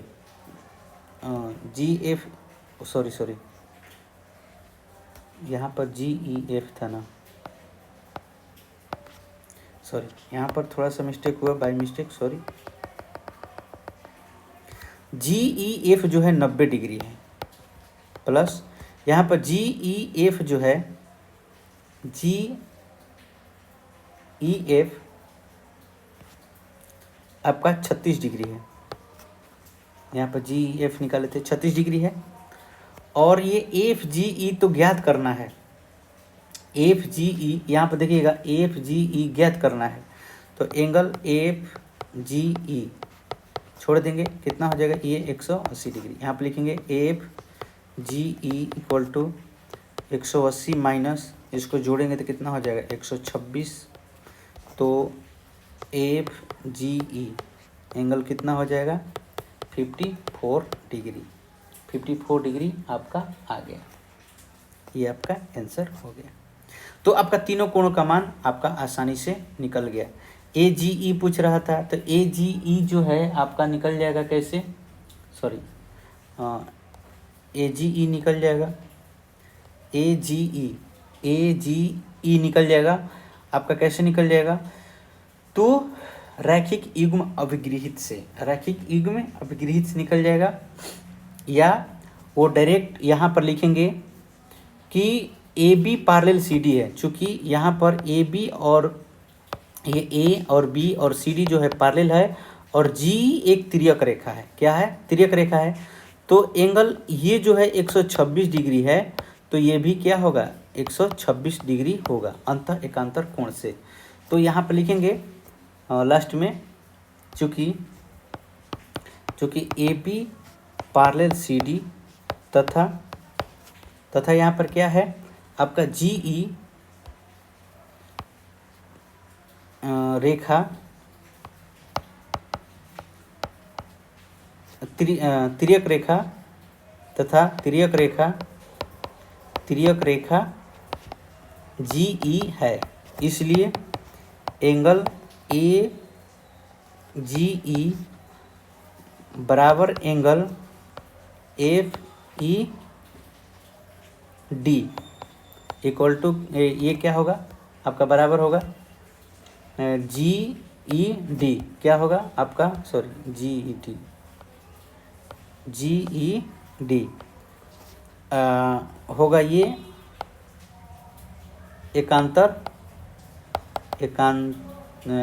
सॉरी रुको 126 डिग्री लिखना पड़ेगा, 126 डिग्री लिखेंगे,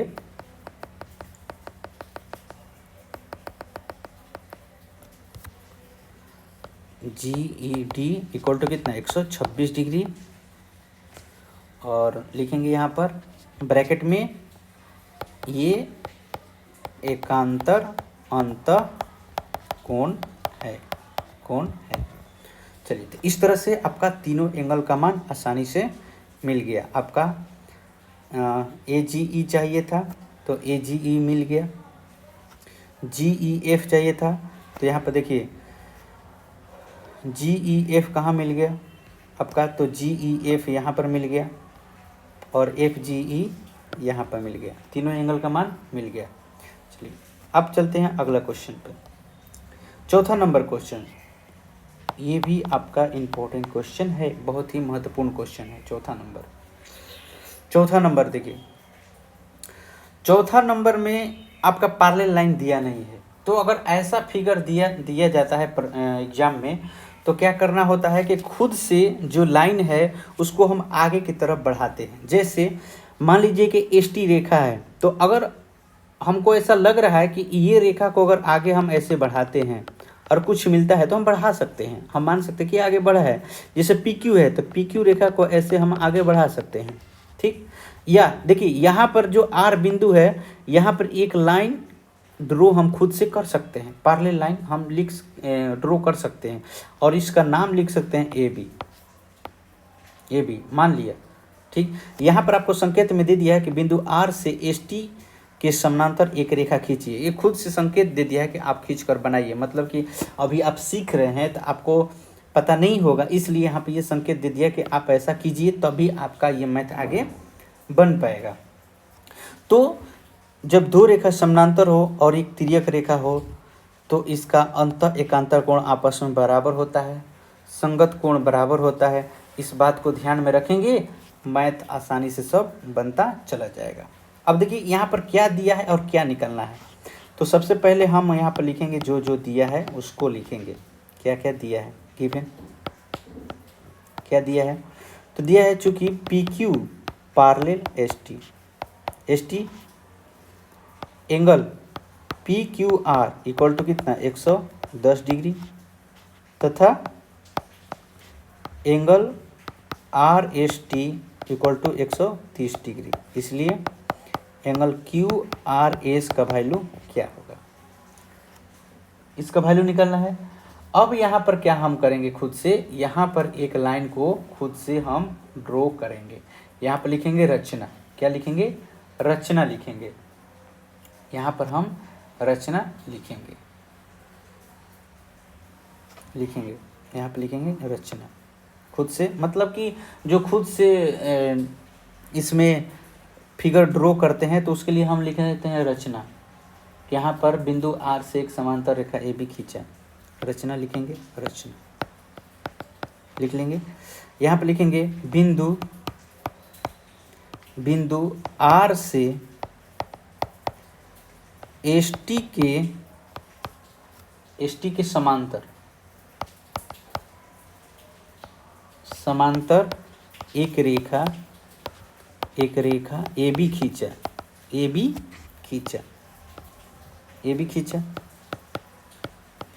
हमने खींच दिया। जब हमने रेखा ए बी खींच दिया तो हमको क्या क्या मिलेगा, इस बात को ध्यान दीजिएगा। यहाँ पर हम फिगर एक बनाते हैं, ड्रॉ करते हैं आपका एक नया फिगर। जैसे ये आपका पी क्यू है और ऐसे दिया हुआ है, और यहाँ पर हमने एक लाइन हमने खींचा ये, और ये था बिंदु आपका आर था, और हमने ए बी लाइन ड्रॉ किया और ये एस टी के समांतर। यहाँ पर दिया 130 डिग्री और यहाँ पर दिया है 110 डिग्री। वैल्यू कहाँ का निकालना है, तो क्यू आर एस, ये वैल्यू आपको निकालना है। ये वाला कि ये वैल्यू क्या होगा। इसीलिए हमने नीचे आपका क्या किया, लाइन ड्रॉ किया। नहीं तो जिस तरह से हम एस टी को आगे बढ़ाते और पी क्यू को भी आगे बढ़ाते, अगर दूसरा कोई कंडीशन पूछता तो हम ऐसे हम बढ़ा सकते हैं। इस बात को हमेशा ध्यान रखिएगा। अगर लगता है कि हमसे नहीं बन पा रहा है, इसके लिए कुछ ये फिगर ड्रॉ होना चाहिए था जो एग्जामिनर ने नहीं ड्रॉ किया है, तो आप खुद से ड्रॉ कर लीजिएगा। इसलिए कि वो रेखा है, वो डायरेक्ट बोला है रेखा, तो रेखा अनंत तक जाती है। क्या जाती है, रेखा। यहाँ पर रेखा की बात किया है ना, तो रेखा अनंत तक जाती है, इसलिए वो रेखा आप खींच दीजिए। रेखा खंड की बात नहीं कर रहा है, रेखा की बात कर रहा है, तो रेखा आप खींच सकते हैं। चलो, तो अब इस तरह से अगर ये दोनों क्या है, एस टी और ए बी अगर समानांतर है तो तिर्यक रेखा के एक ही ओर के अंतःकोण कौन हो जाएगा, ये देखिए। अगर हम इसको 1 2 3 नाम लिख लेते हैं तो बहुत आसानी से बनेगा। जैसे हम यहाँ पे लिखते हैं, इसको 1 मान लेते हैं, इसको 2 मान लेते हैं, इसको 3 मान लेते हैं, इसको 4 मानते हैं, और यहाँ से यहाँ तक इसको 5 मानते हैं। ठीक, हम लिखेंगे चूँकि S T parallel A B तथा तिर्यक रेखा एस आर है, आपका तिर्यक रेखा कौन है, एस आर। इसलिए angle 1 plus angle 2 equal to कितना, 180 डिग्री।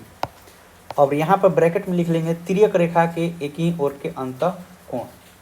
तिर्यक रेखा क्या, एस आर।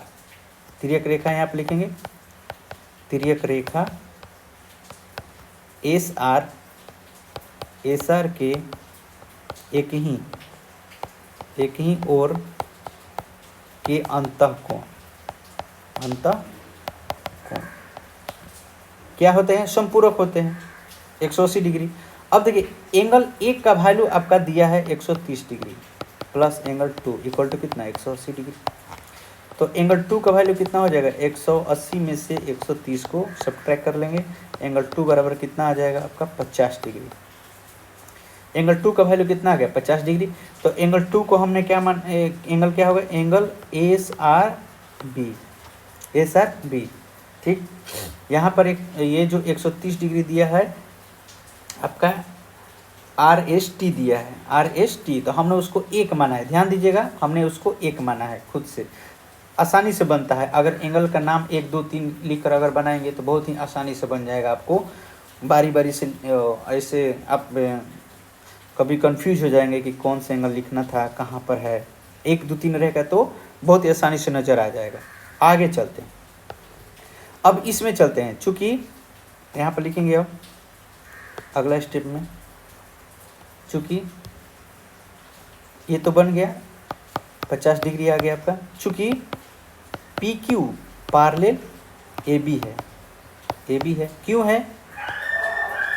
है, इसलिए कि S T parallel P Q है और एस टी जो पैरेलल है ए बी का, इसलिए ए बी जो होगा पैरेलल होगा पी क्यू का। यहाँ पर लिख लेंगे ब्रैकेट में, चूँकि P Q parallel S T तथा एस टी पैरेलल जो है ए बी, इसलिए क्या होगा, P Q parallel A B होगा, इसलिए कि दोनों में एस टी अवेलेबल है। ठीक, तो लिख लिया, तथा यहाँ पे लिखेंगे तथा तिर्यक रेखा आपका तिर्यक रेखा कौन सा है, क्यू आर। यहाँ पे देखिए ये हो गया आपका तिर्यक रेखा क्यू आर, तिर्यक रेखा क्यू आर है, इसलिए angle 4 plus angle 5 equal to कितना हो जाएगा, 180 डिग्री। क्या लिखेंगे यहाँ पर, तिर्यक रेखा क्यू आर के एक ही ओर के अंतः कोण, एक ही ओर के अंतः कोण है।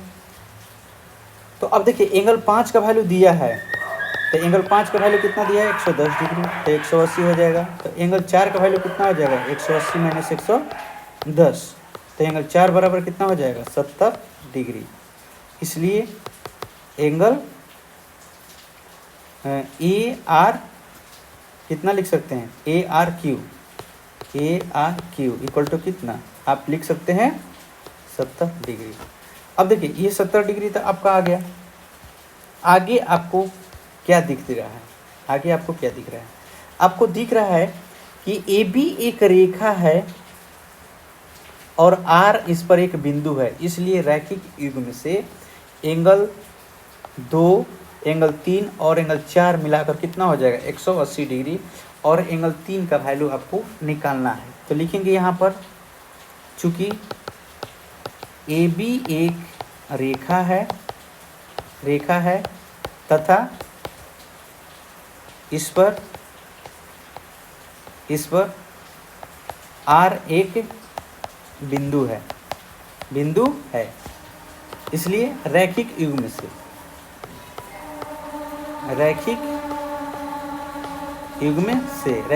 से क्या लिख सकते हैं, तो angle 3 plus angle 4 plus angle 5 equal to कितना, 180 डिग्री। ध्यान दीजिएगा, सॉरी एंगल 2 3 एंगल 5 नहीं, angle 2 3 angle 2 3 4 angle 2 plus angle 3 plus angle 4 equal to कितना 180 डिग्री। यहाँ पर देखिए 2 3 और 4 दिया गया 180 डिग्री। अब एंगल 2 और एंगल 4 का वैल्यू आपने निकाला। देखिए यहाँ पर एंगल 2 का वैल्यू निकाले हैं और यहाँ पर एंगल 4 का वैल्यू निकाले हैं। एंगल 2 का वैल्यू कितना 50 प्लस एंगल 3 प्लस एंगल 4 का वैल्यू 70 इक्वल टू कितना 180 डिग्री हो गया। अब देखिए एंगल 3 बराबर कितना हो जाएगा 180 माइनस इन दोनों को जोड़िए 70 और 50 कितना हो जाएगा 120 डिग्री हो जाएगा। तो एंगल 3 का वैल्यू कितना आ जाएगा 60 डिग्री आ जाएगा। इसलिए एंगल आपका किसका वैल्यू निकालना था तो Q R S equal to कितना 60 डिग्री आपका आंसर आ गया। क्यू आर एस इसी का वैल्यू निकालना था आपका आसानी से आ गया। क्यू आर एस का वैल्यू कितना आ जाएगा 60 डिग्री आंसर। इस तरह से ये क्वेश्चन आपका बन गया। अगला क्वेश्चन चलते हैं क्वेश्चन नंबर 5। क्वेश्चन नंबर 5 बहुत ही अच्छा क्वेश्चन है, बहुत ही अच्छा क्वेश्चन है। क्वेश्चन नंबर 5 फिगर देखिए आसानी से x और y का वैल्यू निकल जाएगा। यहाँ पर आप देख रहे हैं x और y। तो देखिए अगर A B parallel C D है, देखिए ए बी पैरेलल क्या है सी डी है, ये ए बी हो गया और ये क्या हो गया सी डी हो गया। और यहाँ पर पी क्यू पर केवल ध्यान देते हैं, पी और क्यू पर। तो पी क्यू क्या है एक तिर्यक रेखा है और यहाँ पर 50 डिग्री दिया है और यहाँ पर x डिग्री दिया है। तो यहाँ पर कह सकते हैं कि अंतः एकांतर कोण है, ये x और ये 50 और ये x कितना हो जाएगा x बराबर कितना हो जाएगा 50 डिग्री हो जाएगा। और ब्रैकेट में लिख लेंगे क्या कि अंतः एकांतर कोण कितना है अंतः एकांतर कोण। अब यहाँ पर ध्यान दीजिएगा एक और फिगर बनाते हैं। यहाँ पर मान लीजिए कि पी आर जो है आपका, यहाँ पर पी क्यू को माने थे तिर्यक रेखा। अब यहाँ पर मान लेते हैं कि पी आर जो है आपका तिर्यक रेखा है।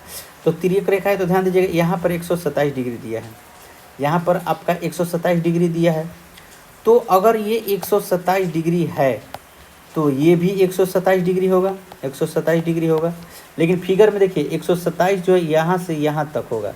इसका मतलब कि 50 प्लस y जो मिलकर होगा कितना हो जाएगा 127 डिग्री होगा। तो y का वैल्यू कितना हो जाएगा तो 127 में से 50 अगर घटा लेंगे तो कितना हो जाएगा आपका 77 डिग्री आ जाएगा आंसर। ठीक, तो इस तरह से आप मुजबानी ही बना सकते हैं। अगर आपको इस पर कमांड हो गया कि दो रेखाएं अगर समानांतर हो, एक तिर्यक रेखा उसे काटती है तो क्या क्या बराबर होता है, तो इस तरह से आप आसानी से निकाल सकते हैं। अब यहाँ पर लिखेंगे चूँकि A B parallel C D और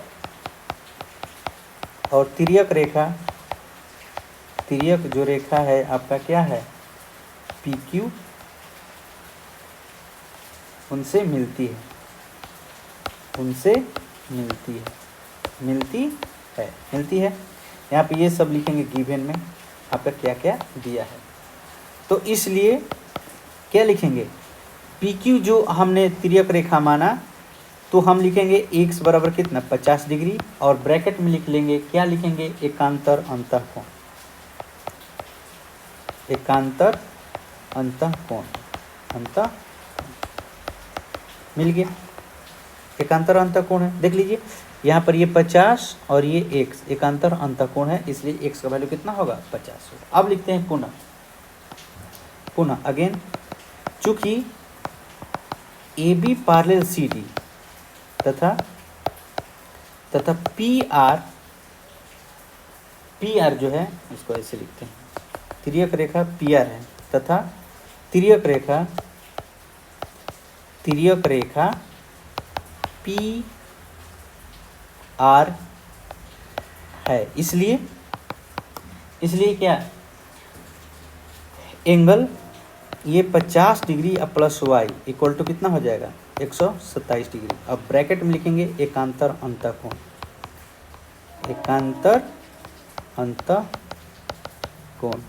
एकांतर अंतःकोण से। तो y का वैल्यू कितना हो जाएगा 127 माइनस 50 इक्वल टू कितना 77 डिग्री। इस तरह से आपका आंसर आ गया और बहुत ही आसानी से 5वां नंबर बन गया, सबसे आसान क्वेश्चन। ठीक, चलिए अब ध्यान देना है इसमें कि कौन पैरेलल रेखा है और किसको तिर्यक रेखा मानते हैं। देखिए हमने QR को तिर्यक रेखा माना तो यहाँ से यहाँ तक और यहाँ से यहाँ तक ये एकांतर अंतःकोण हुआ, तो मैंने बराबर हुआ। तो ये दोनों 50 प्लस y मिलाकर यहाँ से यहाँ तक जा रहा है। ठीक ना, इस बात को ध्यान रखिएगा कि आपका जो है यहाँ से 50 और y दोनों को मिलाकर क्या जा रहा है, एकांतर अंतःकोण मतलब 127 के बराबर। चलो अगला क्वेश्चन 6 नंबर को लिए आप लिख लीजिए, वेरी इंपॉर्टेंट, ये एग्जाम में अक्सर आता है, ये कभी भी पूछता है, कभी भी पूछता ही रहेगा। इससे महत्वपूर्ण क्वेश्चन आपके चैप्टर में नहीं है, आपके एग्जाम्पल में है। अब जो एग्जाम्पल आप जो पढ़ेंगे उसमें आपका है, लेकिन एक्सरसाइज में यही सबसे आपका महत्वपूर्ण क्वेश्चन है, VBI कर लीजिए। चलिए हम इसको बनाते कैसे, ध्यान दीजिएगा।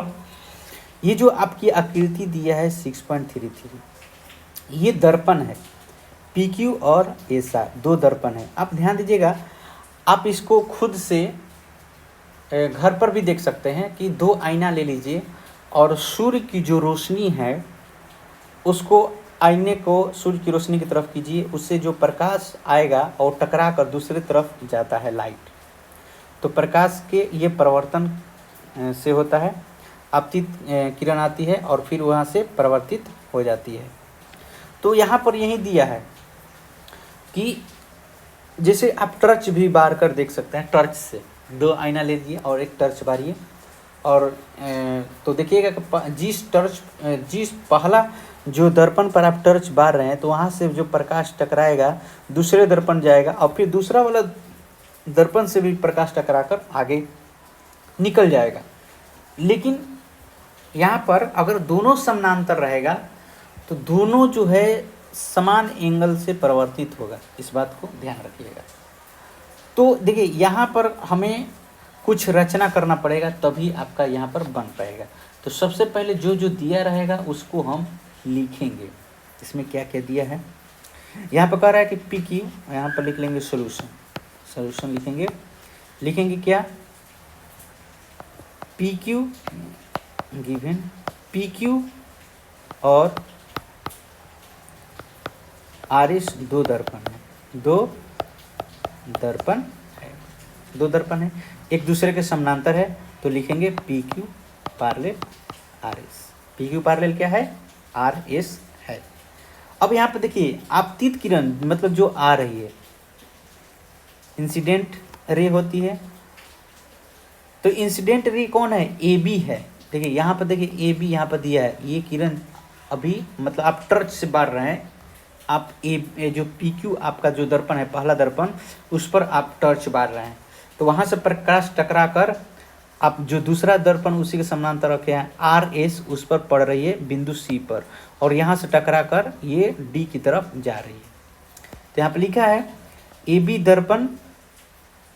दर्पण PQ से B पर टकराती है और परिवर्तित किरण रिफ्लेक्टेड रे पथ BC, देखिए BC माने BC के रास्ते, यहाँ से BC के रास्ते होते हुए BC पर चलकर दर्पण RS से C पर टकराती है, यहाँ बिंदु C पर टकराती है और पुनः CD के अनुदिश परिवर्तित हो जाती है। तो सिद्ध करना है, तो सिद्ध करें AB पैरेलल CD। तो AB पैरेलल CD, देखिए AB जो है और ये CD जो है इसको पैरेलल सिद्ध करना है। तो पैरेलल सिद्ध करने के लिए हमने बताया है, ये पैरेलल सिद्ध करना है, तो इसके लिए हमने क्या बताया है कि इसके अंतः एकांतर कोण को इक्वल कर दीजिए या संगत कोण को इक्वल कीजिए। तो ये आपका AB हो गया, ये A और B, और यहाँ से ये हो गया आपका CD, C और ये D। तो देखिए अगर ये आपका जो है BC आपका ट्रांसवर्सल है, तो मान लीजिए CD को यहाँ तक बढ़ा रहा है, यहाँ पर AB को आगे ऐसे बढ़ा रहे हैं, तो इस तरह से आपका फिगर बन रहा है। कल्पना कीजिए इसी तरह से बन रहा है। तो यहाँ पर जो है आपका ये एंगल और ये एंगल को अगर बराबर कर देते हैं, अंतः एकांतर कोण को बराबर करते हैं, तो अगर अंतः एकांतर कोण उसी में बराबर होता है जब दो पैरेलल लाइन होती है और एक तिर्यक रेखा दो पैरेलल लाइन पर प्रतिच्छेद करती है, तो उसी का एकांतर अंतःकोण बराबर होता है। अगर हम यहाँ पर एकांतर अंतःकोण अगर बराबर दिखा देंगे तो हम स्पष्ट रूप से कहेंगे कि ए बी जो है, ए बी क्या है, पैरेलल है सी डी का। ए बी पैरेलल क्या हो जाएगा, सी डी हो जाएगा आसानी से। तो हमें क्या करना होगा कि इस एंगल को बराबर करना होगा, इस एंगल को इसके बराबर दिखाना है। अब कैसे दिखाना है, अब ये देखिए। तो अब यहाँ पर हम लिखते हैं, क्या लिखेंगे, यहाँ पर कुछ खुद से क्या करेंगे, रचना करेंगे, खुद से रचना करना है। यहाँ पर लिख लें, तो सिद्ध करें कि A B parallel C D. यहाँ पर और लिखेंगे पैरेलल पी की है और ए बी अपतित किरण तथा सी डी परावर्तित किरण है। पैरेलल है ए बी आपतन किरण है, ए बी आपतन किरण तथा सी डी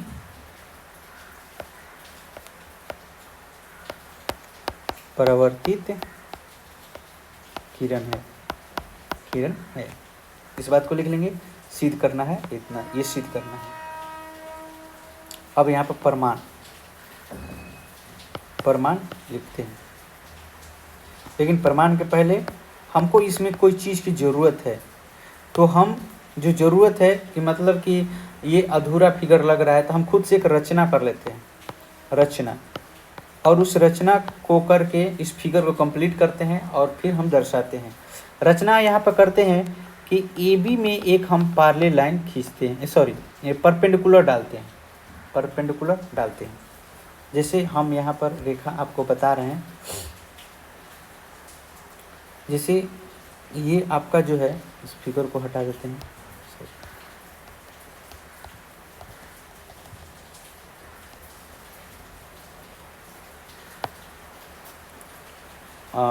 हम यहाँ पर आपके जो फिगर है एक दूसरा फिगर बनाते हैं और इसमें आपको बताते हैं। देखिए ये आपका पी क्यू है, पी क्यू, ए बी अपतित, और यहाँ से ए बी सी और डी हो गया, ये आर और ये एस। इसमें हम रचना करते हैं कि यहाँ से एक परपेंडिकुलर डालते हैं लाइन और यहाँ से भी परपेंडिकुलर लाइन डालते हैं, ठीक। और यहाँ पर 1 2 3 और 4, 3 4, ये एंगल का नाम मैंने लिखा है, इसको नाम लेते हैं 5 और इसको हम 6। अगर हम angle A B P, A B Q C ऐसा अगर हम लिखेंगे तो थोड़ा क्या होगा कि समझने में थोड़ा कठिनाई होती है। कहाँ ए बी, ऐसे बहुत ध्यान देना पड़ता है, आंखों से गहराई से ध्यान देना पड़ेगा किधर है। ऐसे तो डायरेक्ट एंगल ए, तो हाँ यहाँ एक दिख दे, एंगल 2, एंगल 3, एंगल 4 आसानी से दिख जाता है, ठीक, और आसानी से बन जाता है। तो रचना हम लिखेंगे, रचना कर लिए। रचना में क्या लिखेंगे, यहाँ पर लिखेंगे बिंदु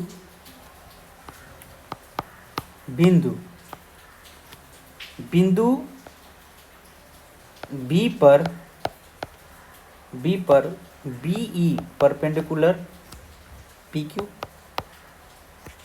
देखिए ये आपका जो है, इसको ई लिखते हैं यहाँ पर ई, और यहाँ पर लिखते हैं एफ, यहाँ पर लिखते हैं एफ। तो बी ई जो है परपेंडिकुलर है पी क्यू पर। देखिए ऐसे ये पी क्यू है आपका, और यहाँ पर ये बी और ये ई, ये परपेंडिकुलर है, मतलब 90 डिग्री का एंगल बना है। पी क्यू और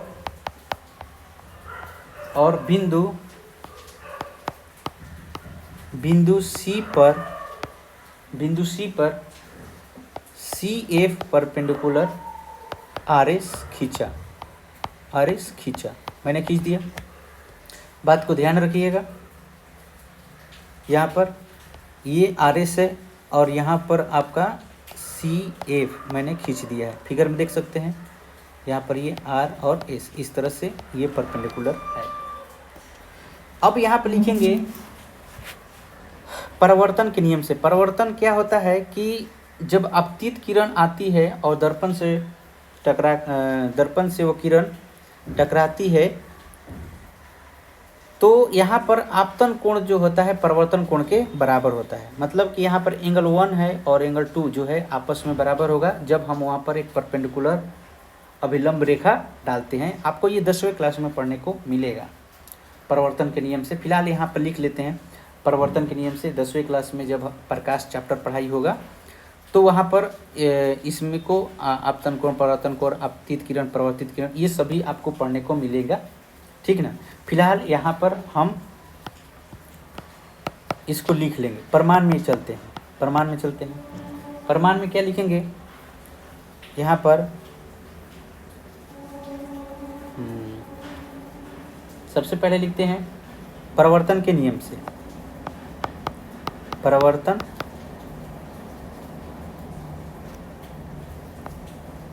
के नियम से होगा, परावर्तन के नियम से कि एंगल 1 जो है एंगल 2 के बराबर होगा। एंगल 1 जो है 2 के बराबर होगा और एंगल 3 जो है एंगल 4 के बराबर होगा, ठीक। इसको इक्वेशन 1 और इसको इक्वेशन 2 मान लेते हैं, इसको मान लेते हैं। चूंकि P Q parallel R S तथा बी सी एक तिर्यक रेखा है। बी सी एक क्या है? तिर्यक रेखा है। फिगर से हम चलते हैं, चित्र से। चित्र जो दिया है आपका, ये पी क्यू जो है आपका और ये आर एस, ये दोनों पैरेलल है और बी सी एक क्या है? तिर्यक रेखा है। यहाँ पर ड्रॉ करके लाइन देख सकते हैं, ये पी क्यू है, पी और क्यू, और ये आर और एस है, और यहाँ पर ये बी सी है, ये बी और सी है। तो बी और सी है तो देखिए यहाँ पर एंगल 5 और एंगल 6 जो होगा क्या होगा? बराबर होगा। तो यहाँ पर लिखेंगे एंगल 5 बराबर एंगल 6, किससे? तो एकांतर अंतःकोण, एकांतर अंतःकोण, ये दोनों क्या है? एकांतर अंतःकोण है, इसलिए एंगल 5 और 6 क्या होगा? बराबर होगा। इसको नाम लेते हैं समीकरण 3। यहाँ पर सभी को समीकरण मानना होगा, आगे काम करेगा। पुनः चलते हैं, पुनः कहाँ चलेंगे? अब पुनः लिखते हैं कि BE जो है, BE परपेंडिकुलर है आपका PQ पर, और CF जो है परपेंडिकुलर है RS पर। जब परपेंडिकुलर है तो कुछ ना कुछ हमें देखने को मिलेगा। तो जब परपेंडिकुलर है तो 90 डिग्री बनाएगा। तो यहाँ पर देखिए एंगल 2 और 6 जो है और एंगल 3 और 5 जो है आपका 90 डिग्री बनाएगा। कैसे? देखिए यहाँ पर ध्यान से, यहाँ पर फिगर है आपका, यहाँ पर हमने लिखा था क्या? 3 लिखा था यहाँ पर, और यहाँ पर कितना लिखा था आपका? यहाँ पर लिखा था 2। तो 2 और 6 जो है मिलकर 90 डिग्री बनाएगा, और 3 और 5 मिलकर कितना होगा? 90 डिग्री बनाएगा। फिगर में आप देख सकते हैं, फिगर में आप यहाँ पर देख सकते हैं आसानी से कि ये 90 डिग्री यहाँ से यहाँ तक होगा और यहाँ से यहाँ तक 90 डिग्री होगा। तो हम यहाँ पर लिखेंगे, क्या लिखेंगे कि angle 2 plus angle 6 equal to कितना? 90 डिग्री, और angle 3 plus angle 5 equal to कितना? 90 डिग्री। और इसको नाम लिखेंगे, इसको समीकरण 4 और इसको लिखेंगे 5। समीकरण 4 और 5 लिखेंगे। अब ध्यान दीजिएगा एक बात यहाँ पर कि एंगल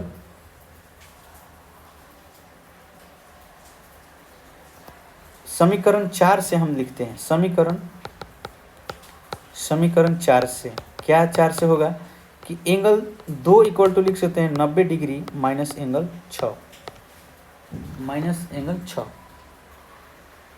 और 6 जो है, चूंकि एंगल 6 जो है एंगल 5 के बराबर है, और यहाँ पर लिखेंगे ब्रैकेट में चूंकि एंगल 6 जो है एंगल 5 के बराबर है, तो एंगल 2 बराबर 90 डिग्री माइनस एंगल 5।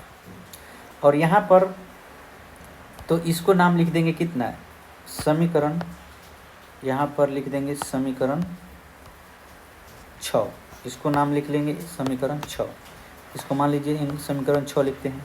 अब देखिए यहाँ पर 5 से कुछ देखने को मिलता है, एंगल समीकरण 5 से लिखेंगे, समीकरण 5 से क्या लिख सकते हैं कि एंगल 3 प्लस एंगल 5 जो है 90 डिग्री के बराबर है, तो एंगल 3 बराबर क्या लिख सकते हैं 90 डिग्री माइनस एंगल 5 लिख सकते हैं क्या, इसको समीकरण 7।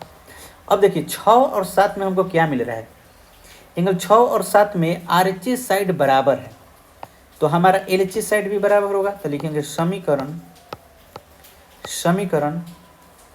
6 और 7 से एंगल 2 बराबर क्या हो जाएगा, एंगल 3, एंगल 2 जो होगा 3 के बराबर होगा, एंगल 2 बराबर एंगल 3, एंगल 2 बराबर एंगल 3 हो गया।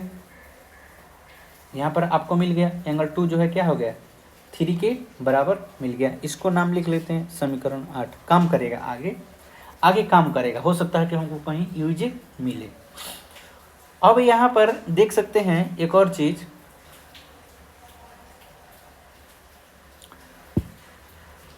एंगल BCD, यहाँ पर आते हैं, यहाँ से देखिए एंगल BCD, यहाँ फिगर में BCD के बारे में देखते हैं।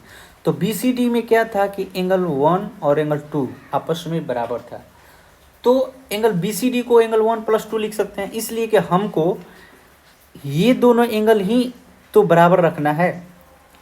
एंगल आपका ABC और एंगल BCD को आपको क्या करना है, बराबर दिखाना है, वो एकांतर अंतःकोण होगा।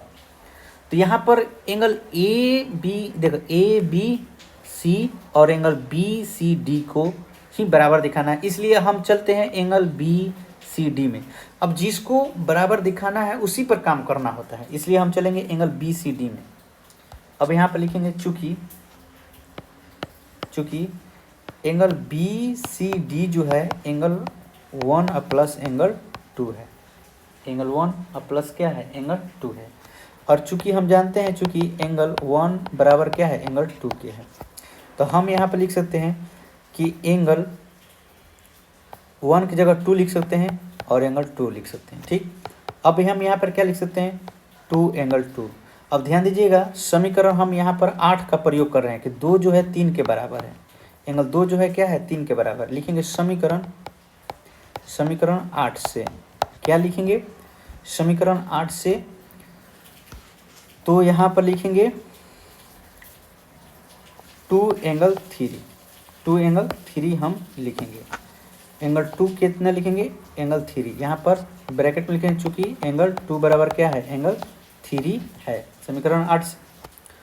और ये क्या है एंगल BCD है, एंगल BCD है, एंगल BCD है। ठीक, अब हम इसको एंगल 3 प्लस एंगल 3 लिख सकते हैं क्या, क्यों लिख सकते हैं,